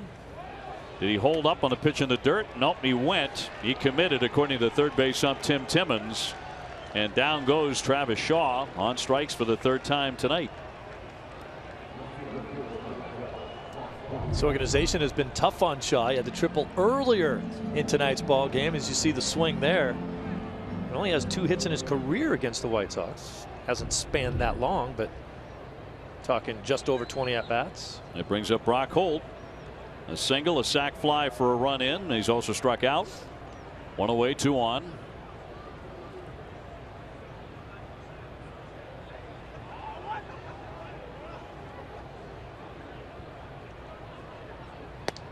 He takes a fastball in for strike 1. Now the huge play in this game was the double play that cut down a runner at home plate on the throw from Mookie Betts, and a terrific play by the man on deck, Ryan Hannigan, to keep the runner off the plate and complete the double play that occurred with the bases loaded. In for a called strike, and it's 0-2.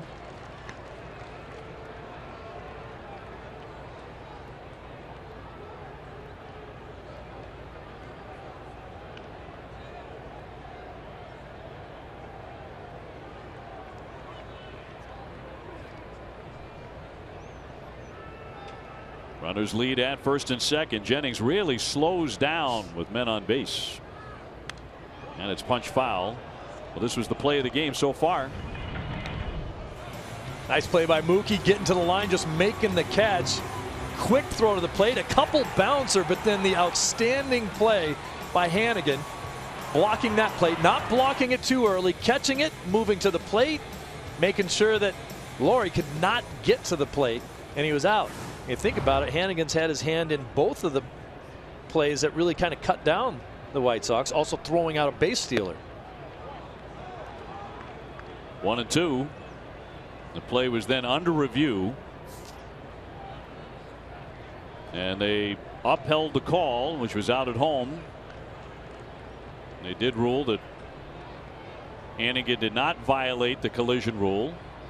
He did not block the pathway. Here comes the 1-2 pitch.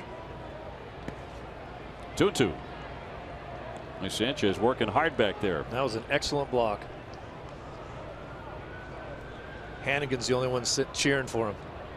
He knows how hard it is. Watch how far he has to move out of his own crouch, almost to the other batter's box. Keep that ball softly in front of him.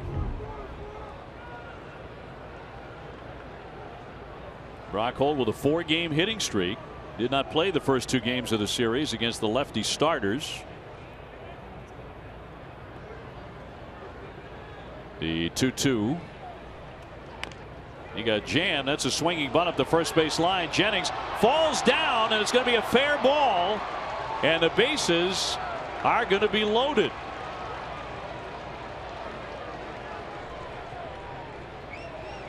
And so that's going to be a base hit. Well, Jennings knows he has to hustle because Holt is hustling down the line. It doesn't look, it's not going to go foul. And then it looked like his body took a bad hop. And right into a bases loaded 1-out situation for Ryan Hannigan. So Brock Holt with his second hit on the swinging bunt. Red Sox can really put a big time hurt on Chicago right now. And what a guy to be able to do it. Hannigan gets a base hit right here, drives in a couple. He will have had his hand in almost everything in this game that mattered. He has an RBI double already, and he'll look at a strike.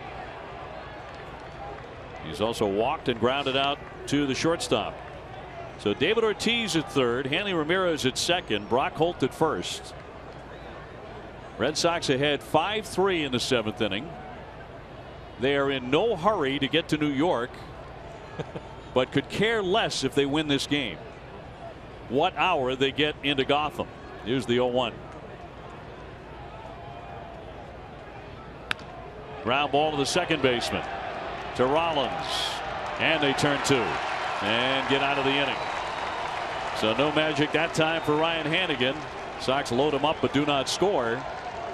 Here in the 7th inning, the fans will stretch 5-3. The Red Sox have the lead here in Chicago.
Out the results of our Dunkin' Donuts poll question. And this was a little off the map tonight. We asked which type of pizza is better, Chicago style, the deep dish, or the East Coast thin crust. And here are your answers. Well, way out in front, the thinner crust pizza at 69%.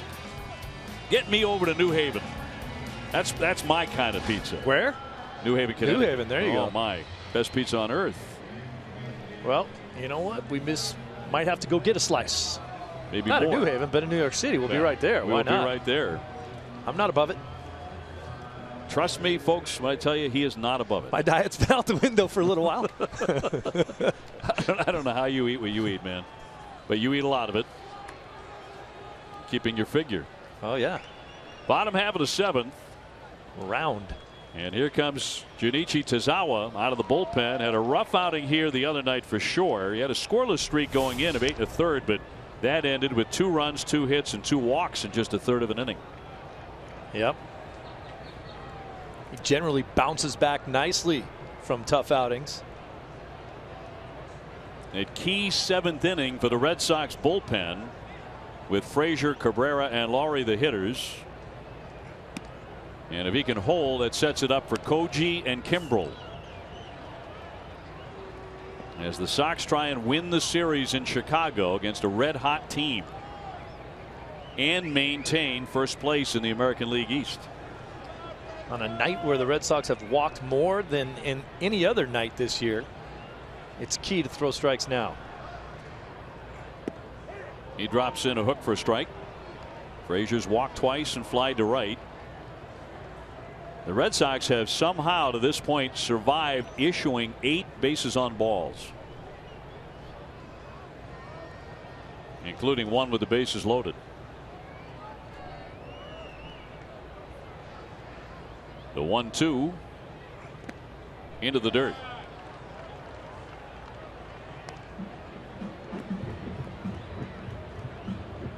Frazier has done absolutely no damage to the Red Sox in this series. He is 0 for 8 and he has struck out 3 times. And there's a possibility that you could end up walking him for the 3rd time in this game.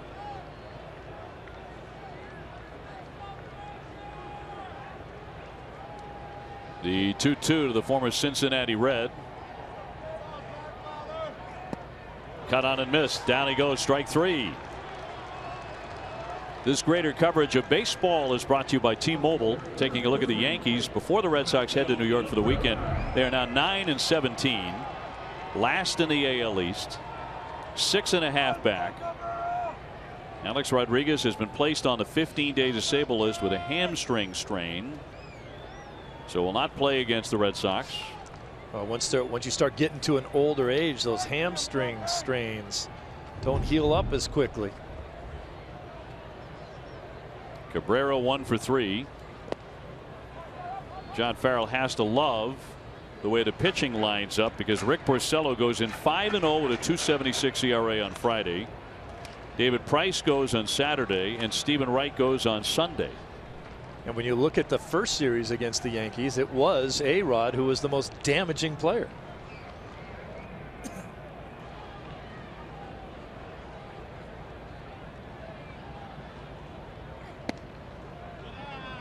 Just a bit low with the fastball to make it 2-0. Cabrera beat out an infield single in the 5th inning. He's 1 for 3. Red Sox leading 5-3. Short night for Henry Owens. 3 innings and 1 batter.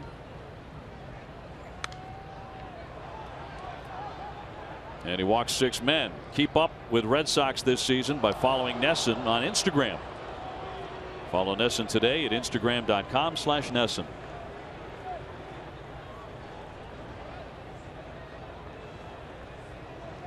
Red Sox would love to get it to Kimbrel tonight.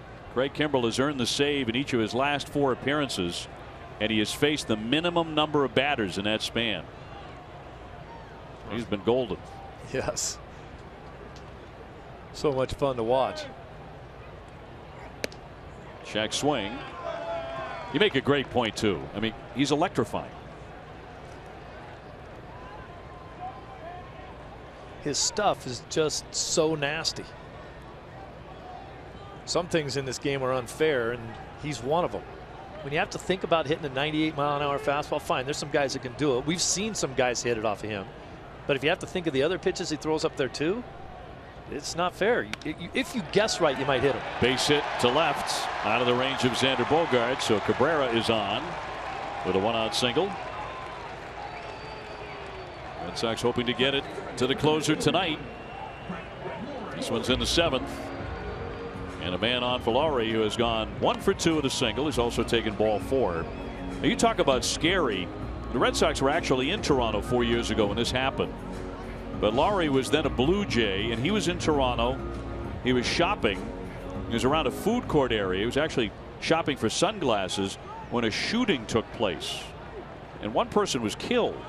And he was actually very close by, but he escaped unharmed. And later he tweeted out that he was rattled by that experience. I should say so. In there for a strike. He's got to pick a different mall to shop at. A walk, a strikeout, a single tonight. There's that vampire look there. Those mouth guards are generally built to help you relax your jaw.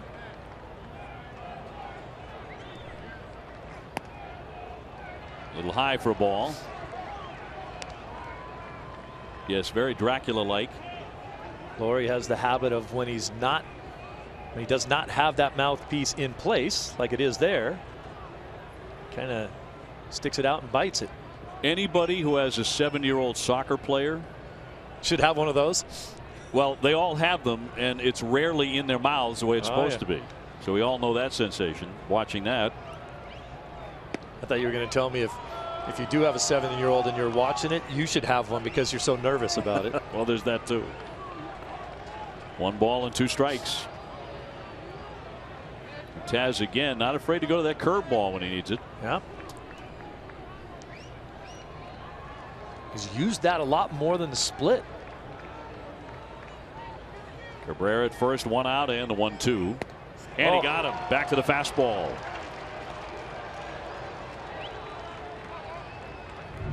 Wow. He just threw this one right by him. He's the most consistent fastball out of the pen. He's always 94. Fastball always 94. Hey, Lexus is making a pledge to strikeout hunger, and for every strikeout by a Sox pitcher, Lexus donates $50 to the Greater Boston Food Bank. So 2 down. I mean, every guy that throws a fastball, sometimes you hump up and throw it a little harder. Other times it's not as good, but I've never seen a guy throw the most consistent pitch at 94 almost every time he throws it. And then he's got his other breaking stuff to go along with it. He had Lowry looking for a breaking ball, and he threw it right by him. Obviously, Garcia has homered and singled tonight. He punches a foul. He's gone 2 for 3. They have 1 home run. The Sox have hit 3. Dustin Pedroia, the second hitter into the ball game, blasted a home run. Andy Ramirez homered in the 3rd, and Jackie Bradley in the 6th inning.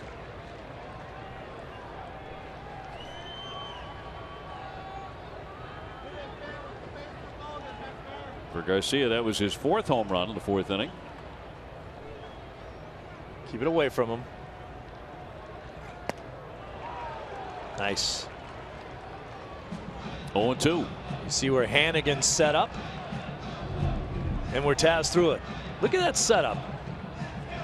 Hit the location. Oh, that's pretty.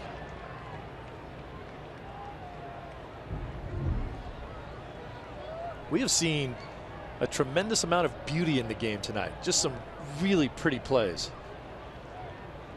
And some ugliness with all the walks. Yeah, that too. The 0-2 pitch.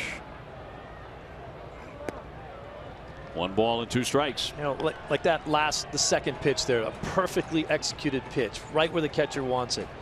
You know, Hannigan and his play at home, where he did everything perfect in order to get the out. If he doesn't do everything perfectly the way he did it, guy's safe.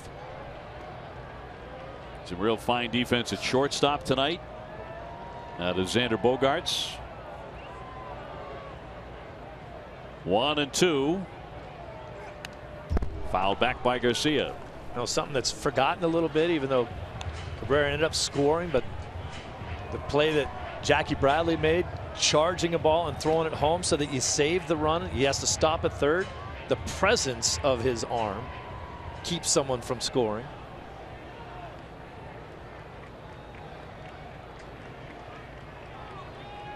It's like a great throwing catcher. It's a stop sign.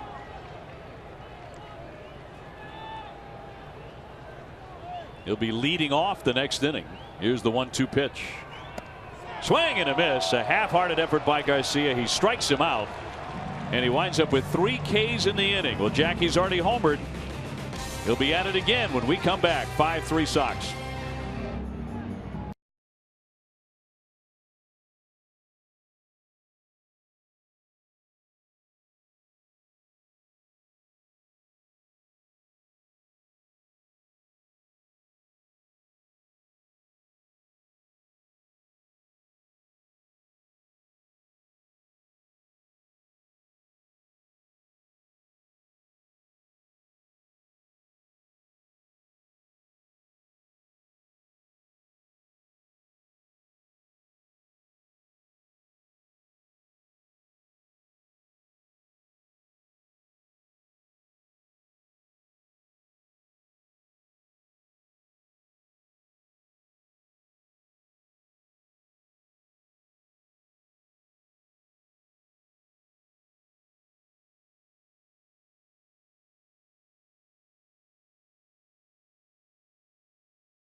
On Dining Playbook, Billy and Jenny try out a new sport, bubble soccer, and you can learn what local spots to hit before, during, and after a Red Sox game. Don't miss Dining Playbook Saturday morning at 9 on NESN, driven by your New England Chevy dealers. Steve Lyons, Dave O'Brien with it. Red Sox with a 5-3 lead as we go to the 8th inning. Jennings still out there, and Jackie Bradley 1 for 3 with a home run to lead off the inning. His home run just getting up and over the yellow line in left field. An opposite field shot. His second home run. Mookie Betts and Dustin Pedroia will also bat in this inning.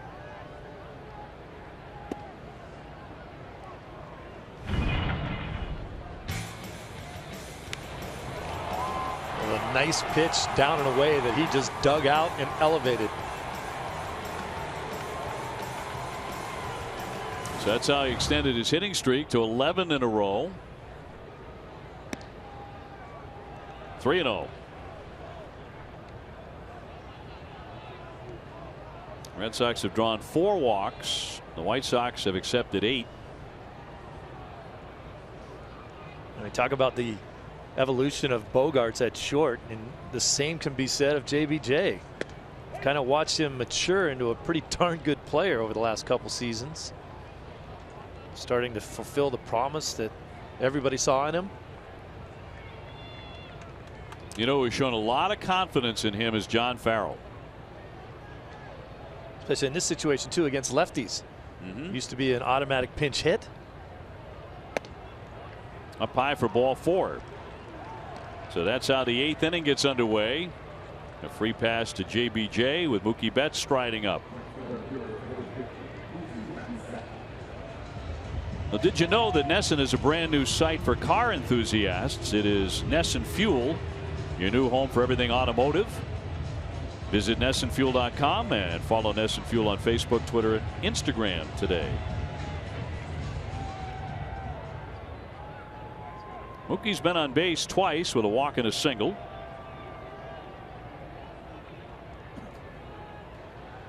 Red Sox pen would love a nice cushion here. Right now, a 2-run lead. Koji getting loose. Yes, I think he is. Doesn't take long for him. Doing a little two-step out there.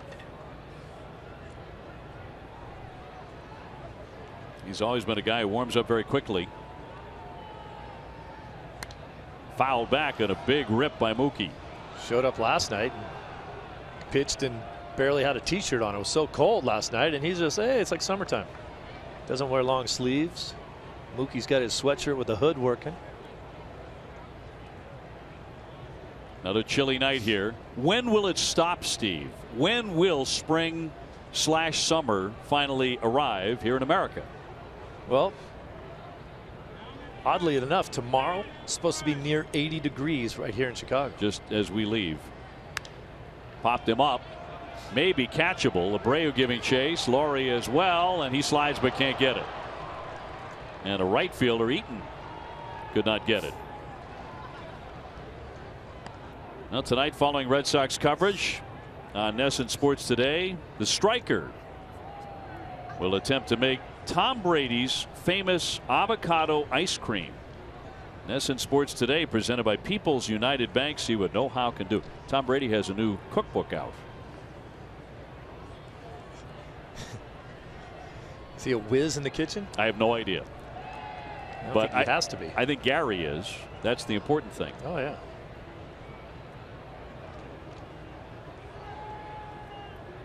The 1-2 just missed, apparently. It's been a strange plate tonight with Paul Emmel. I mean, that looked like it was right on the corner. It has been a big strike zone for the most part, and then all of a sudden you won't get anything. He felt that went around the plate.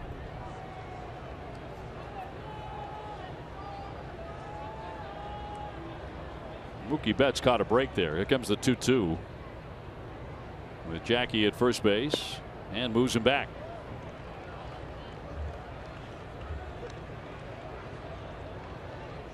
Oh, I hope Jennings tries to come middle in to Mookie right here.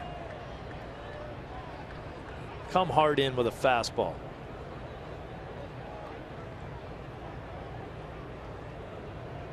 Red Sox ahead 5-3 in the 8th inning. And Jennings with a 3-2 pitch. Too high, and he walked him. Back-to-back ball fours. That happened last inning, too. Yeah.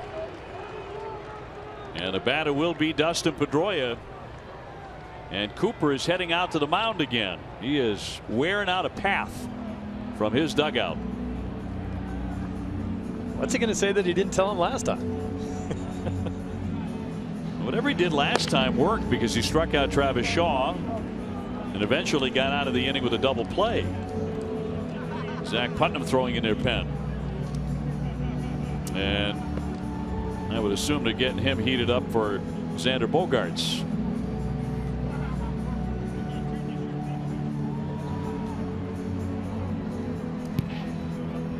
Hey, don't miss the Charity Classic benefit concert featuring Grammy award-winning Lady Antebellum at the Dunkin' Donuts Center in Providence on June 28th. If you're a country fan, you already know they're fantastic. Get your tickets at Ticketmaster.com/Charity Classic Fenway. Will be working? Of course. Yeah. Well, runners on at first and second.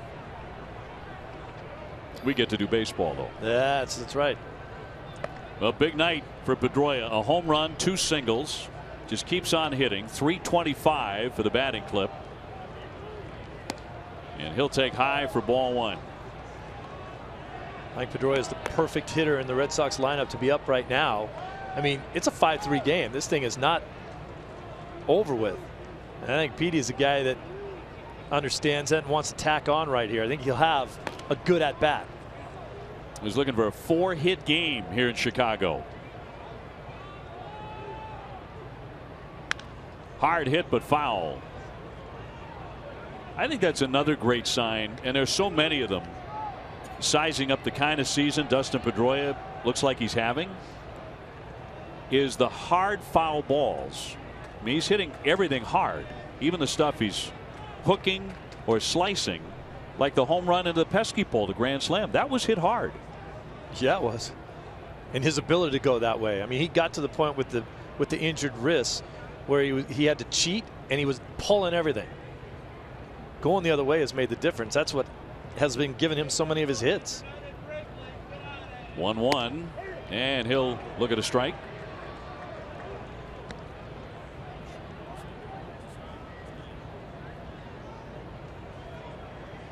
One ball, 2 strikes, 2 on.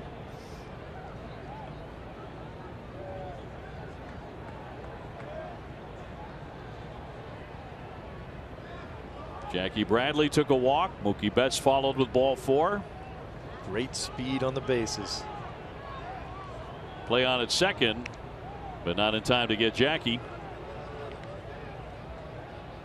One of those timing plays. And Jackie was acting like he was wanting to dance off of there and potentially steal third base too. And Mookie's on first. And what he does is his entire concentration is basically on JBJ. He's going to be watching everything he does. If Jackie goes, Mookie goes. You see him watching Jackie? 1-2, and fought off foul.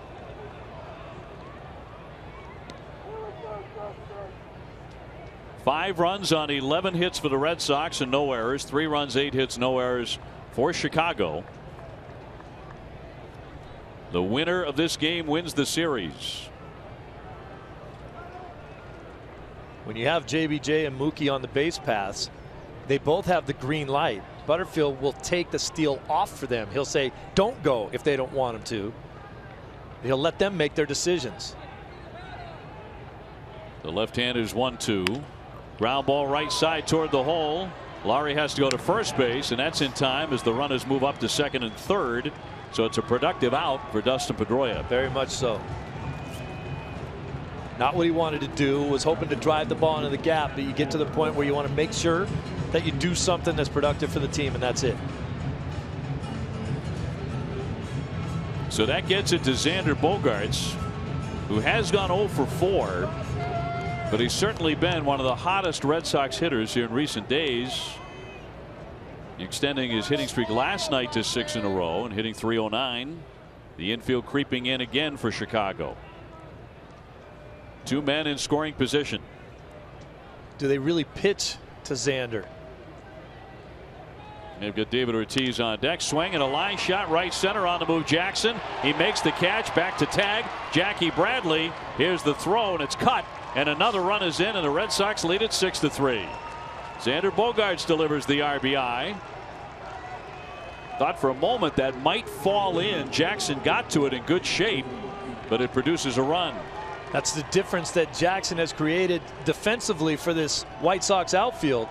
Being able to run down something like that. That was a wickedly slicing glide drive off the bat of Xander Bogaerts. And don't forget about the productive out by Pedroia. Made the difference. And here comes David Ortiz, and quite possibly for the last time here in Chicago. 1 for 3 with a walk tonight. He has a single. Line to right field. Fair ball down into the corner. That should go for extras. Another run is in. Poppy heading for second. He slides in with a double and an RBI. So that's his last at bat in Chicago. He does it in style. Tip your cap. And the Red Sox are on top 7-3. David with his 23rd RBI. Some people have the audacity to question whether or not he's still quick inside. Kidding me? He's not so quick when he's running. quick enough, though. Well, those hands are quick. David keeps on swinging it. 23 runs batted in. And here comes Ventura. So that'll do it for Jennings. Those 2 walks were enormously costly finally. He walked 2 men last inning. Nothing came of that, but he walked Bradley and Betts, and they both just scored. Everybody's been walking today. And Putnam is coming on. I'm surprised.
To keep his lefty Jennings in to take on David Ortiz, but he paid the price.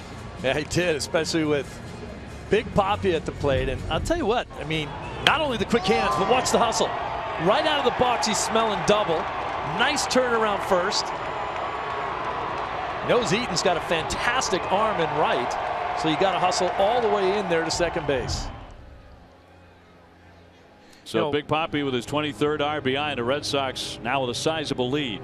You and I were discussing during the break there, and that's why I kind of mentioned I wasn't sure if they would pitch to Bogaerts. He hit the first pitch for the line drive to drive in the run.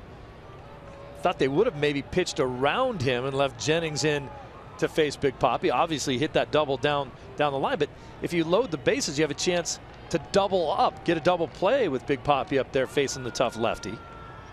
Here's Hanley Ramirez with a big swing and a miss. He has walked twice and cracked a home run. And the line on Putnam to date, the right-hander finally brought into the game. 4.50 ERA in 9 appearances. Red Sox ahead 7-3 in the 8th inning. And David Ortiz at second base after an RBI double.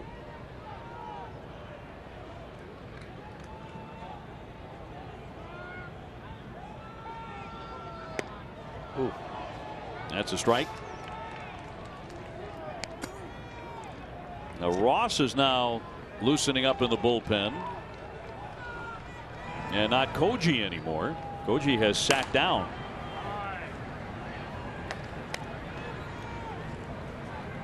Seems like a while since we've seen Ross.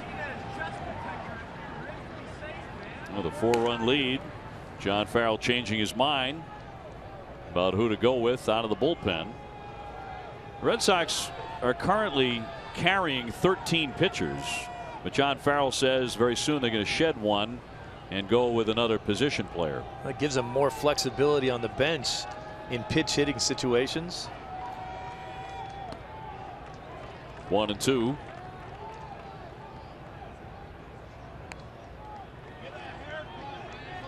Marco Hernandez made a couple appearances up and down, but they really like having him around on the bench. Henry Owens, a starter, lasted just a little over 3 innings. I don't think he ever went in. I think he stayed on the bench the whole night.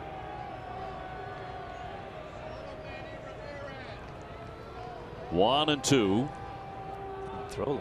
Hanley a .381 road batting average, and another one down into the dirt.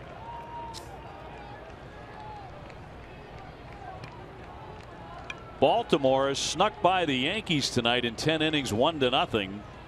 So the Red Sox have to win the game to leave Chicago still in first place. Heading for New York. Rick Porcello to go on Friday against Michael Pineda in Game 1.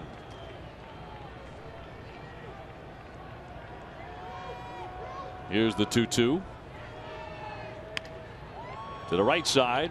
Laurie has that, and that will retire the side. But the Red Sox had a couple of big runs. We go to the bottom of the 8th. 7-3 Red Sox.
Brought to you by Xfinity. Short night for Owens, but Pedroia has been hot, 3 for 5 with a home run. David Ortiz 2 for 4 with a double. Jackie Bradley and Hanley Ramirez is homered as well. And for the White Sox, their starter Johnson only went 5 innings. Garcia has cracked his 4th home run of the season, but the Red Sox are on top 7-3 as we take it to the last half of the 8th inning, and it's Robbie Ross, the left-hander, to make his 9th appearance. Look at the numbers on Ross. Well, he has come in and thrown some nasty pitches to different hitters at times. I think they really thought they needed to get him some work too as things changed out there in the bullpen. Yeah, Koji was warming up, but then sat down. Here's Sanchez. He walked with the bases loaded in the 5th inning, had a terrific at bat there, and that forced in a run. And at the time made it 4-3 Red Sox. Now the Red Sox have breathing room.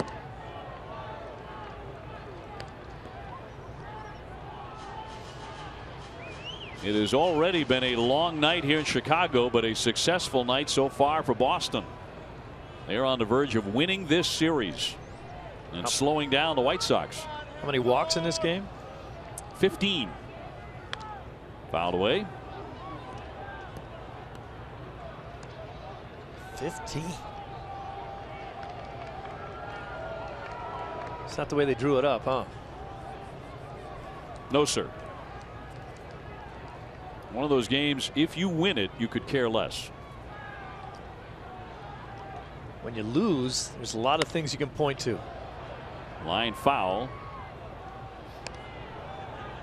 You made a great point earlier about the White Sox and how confident they were as the Red Sox came to town. And of course, they won the first game of the series and have the best record in the American League. But if the Red Sox come in here and take 2 out of 3, that really slows down their freight train a little bit. I think that was kind of the battle cry coming in here, was this will be a good test to see how good we are early in the year. Cut on a miss, and down he goes, strike 3. Ross has been good. Got a good breaking ball. He can run that fastball up in the zone. He's kind of transformed himself as a viable member out of that bullpen too, just blowing you away upstairs.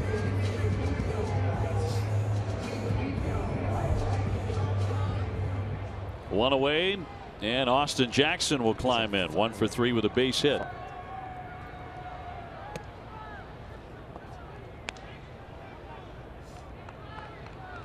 Red Sox with 12 hits, including 3 home runs. These have been two good bullpens.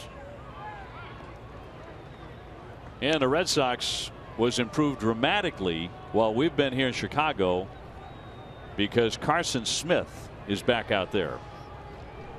He's looking good too, isn't he? A strike. He is going to be a difference maker. As hard as he throws with the heavy sink and that great slider, he's nasty. I mean, Ross is dealing here 95 to blow that one right by Jackson. 2-2. Watch the violent follow through on Ross. Up off the ground. Jumping around. The 2-2. Pedroia snags it, fires off balance for out number 2. NESN is looking for youth baseball and softball teams to be a live studio audience for NESN Clubhouse. Visit NESNClubhouse.com and click on studio audience to enter your son or daughter's team today.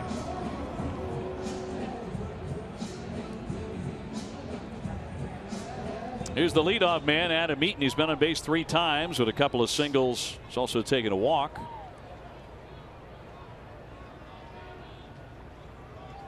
Base is clean with 2 down, and he punches a foul for strike 1.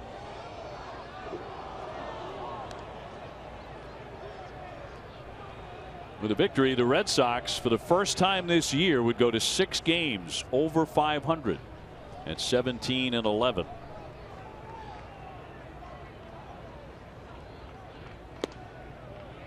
That just missed. 1 ball and 1 strike on Eaton.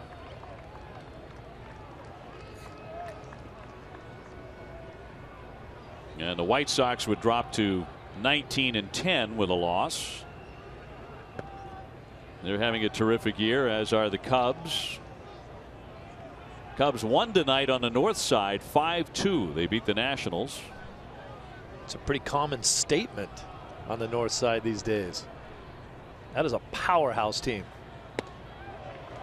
2-2. Bears repeating, though, history was made in the city of Chicago tonight. 4 first place teams played on the same night in the same city. It's never happened before in Major League Baseball history anywhere. The 2-2. Full count here on Eaton. In the 9th inning, the Red Sox have 2 up: Shaw, Holt, and Hannigan. Leading by 4. And the 3-2 pitch.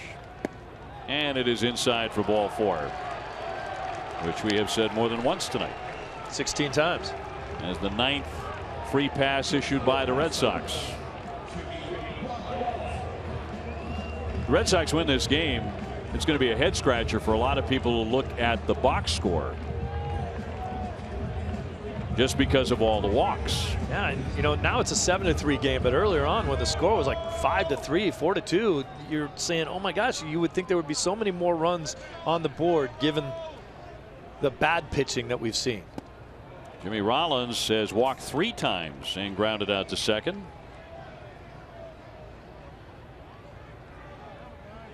The Red Sox staff has allowed 8 hits, and they have picked the right spots to allow those hits. That one is off the outside. I think one of the most amazing things, Steve, is that not one man who has taken ball 4 for Chicago has scored. That's unbelievable. A strike. I guess you can't say, hey, those walks, they come back to hurt you. I think you can still say that. And there was a lot of leadoff walks too. Oh yeah. Yep, there was one in the 2nd inning, another in the 3rd inning. There was one with the bases loaded. That's in there for strike 3. Well, he put away Rollins very quickly after the ball 4. And we go to the 9th inning in Chicago. The Red Sox with a 7-3 advantage.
Young Red Sox fan here in Chicago and loving what he's watching tonight. The Red Sox with a 7-3 lead as we go to the 9th inning. It'll be Travis Shaw to lead things off, then Brock Holt and Ryan Hanigan, who's been right in the middle of it tonight, the Red Sox catcher. Flared foul as Travis looks for his second hit. He does have a triple back in the 3rd inning, his 2nd of the season.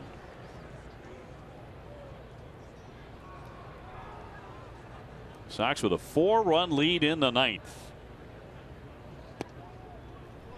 Travis has been pretty good all season long, where you think he's kind of having, he had the triple in the game, but then he had a couple other disappointing at bats. Finds a way late in the game to get another big hit for himself and make that day even better. This would obviously be the time to do it. He does have that grinder mentality. Remember when he had the 5 RBIs with the 3-run homer and then the 2-run double. The homer came very, very early. Then a couple weird at bats, little maybe gave away a few of that at bats, and then came in and drilled that ball off the right field wall for 2 or more RBIs for a total of 5. He lines that one right to the first baseman Abreu along the line. Hit it well, but for now, 1 away in the 9th. Conversation there, Carl Willis and Ross, and we'll see if he's coming out to pitch another inning. It looks like he will. He's talking with Brad Pearson, a trainer, though.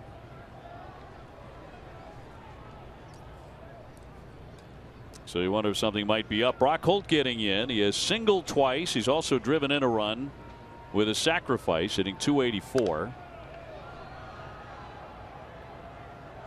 He's now hit safely in 4 straight.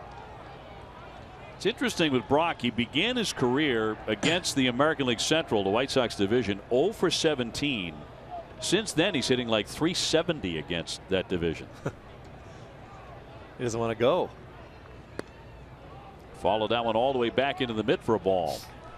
You know, I think it's hard to look at historic stats with a guy like Holt, because earlier in his career with the Red Sox, he's in and out of the lineup. He was up and down for a while. Took him a while to actually establish himself as a guy who's going to get a chance to play every day. So you would think the early numbers would be uglier than the way they are now. A strike. 1-2.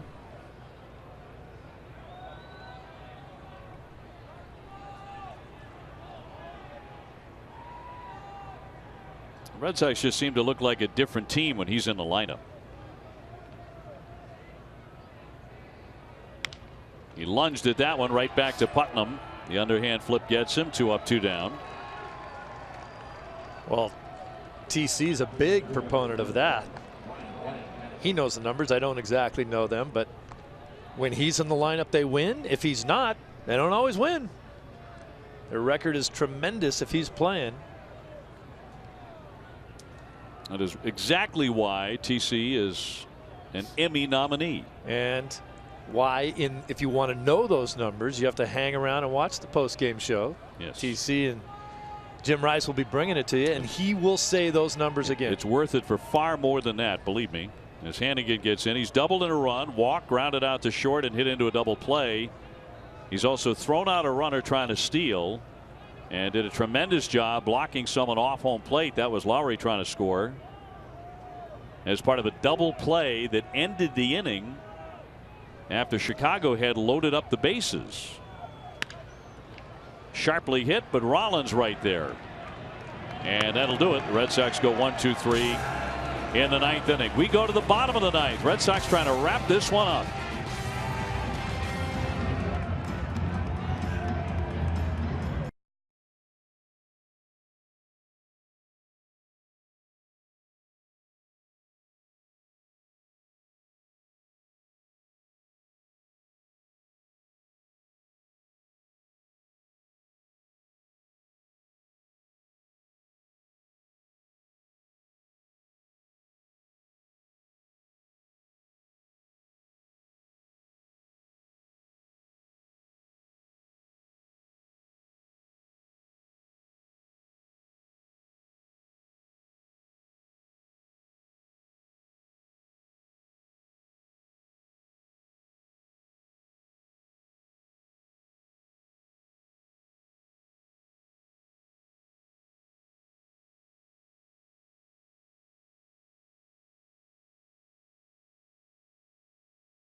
Lion says it's been a thing of beauty, but it's certainly been a long one. We know that because back home it is now after midnight, and the Red Sox lead at 7-3. Every win is beautiful. And I take exception with all the guys down in the truck that were laughing at me when I said I saw some beautiful things in this game. That was after like the 14th walk that was issued. We have seen some ugliness too, but there have been some really pretty plays in this game. Abreu swings and tags a high deep fly to right field. Betts is back to the wall, and he makes the catch and slams into that wall. Nicely done by Mookie Betts, who's made a couple of fine plays in right. You know, instincts in the outfield are very tough to develop, and he has done that so quickly. You watch the jump he gets and watch him turn and run to the spot where he thinks the ball is going to come down, then turns back around and looks at it. Look at it with his back to the infield, taking off. Now he looks back up, sees the ball, grabs it, and runs into the chain link fence. That just doesn't come overnight, and it has for him because it had to for him. He's had a really good series defensively, hasn't he? He's just an outstanding athlete. So one away here in the bottom of the ninth inning. Frazier, the batter, he's walked twice, flied to right, and struck out. Red Sox ahead 7-3 and closing in on what will be an outstanding early season series win, which would be 2-1 on the road against the team with the best record in the American League and a very confident Chicago team, but John Farrell's team on the verge of besting them, and then moving on to New York. And that despite the fact the Red Sox did not get a good start tonight out of Henry Owens. And the bullpen had to do the bulk of the work again. Cracked foul and has once again come up aces, allowing just one run since Henry Owens left the game after allowing a home run in the 4th inning. Red Sox have the opportunity to storm into New York and jump on a team that's down. Yankees lost again tonight, 1-0 in 10 innings. 2-2. And so technically later tonight is the first game of that series between the Sox and the Yankees. Certainly is East Coast time. We're still on Central. One of the big reasons why the Red Sox have the opportunity to take 2 out of 3 in this series is that guy right there, who has done nothing against them in this series. And Frazier's 0 for 9. One of the most dangerous hitters in this league. Check swing, a pitch into the dirt, the appeal, and no, says Jordan Baker. So it's 3-2. Rick Porcello against Michael Pineda in game 1 at Yankee Stadium at 7:05. Porcello pitching lights out, 5-0 at .276 earned run average. David Price goes Saturday afternoon, and Stephen Wright on Sunday night. He goes in with a 1.67 ERA. David Price 4-0.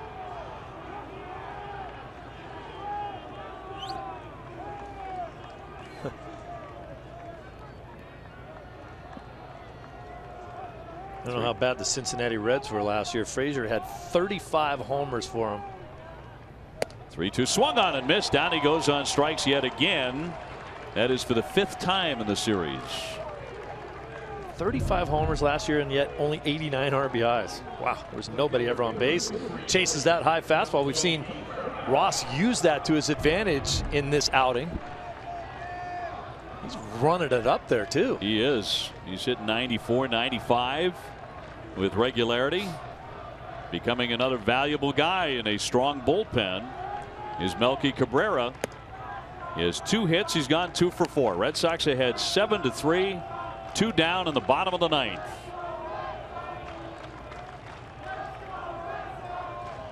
The 1-0 pitch is fouled away at the plate. This is turning out to be a big show me series for the Boston Red Sox. They have shown a lot here.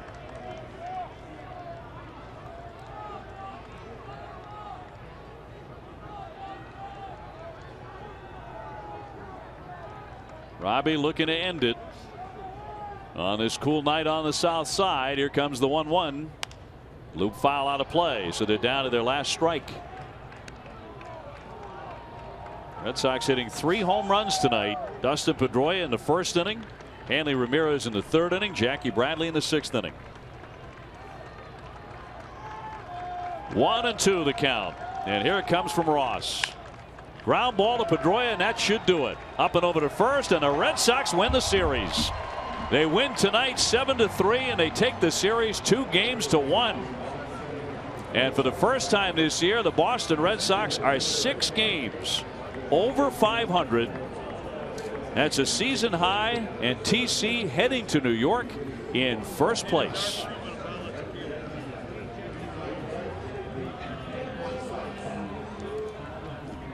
How many walks finally?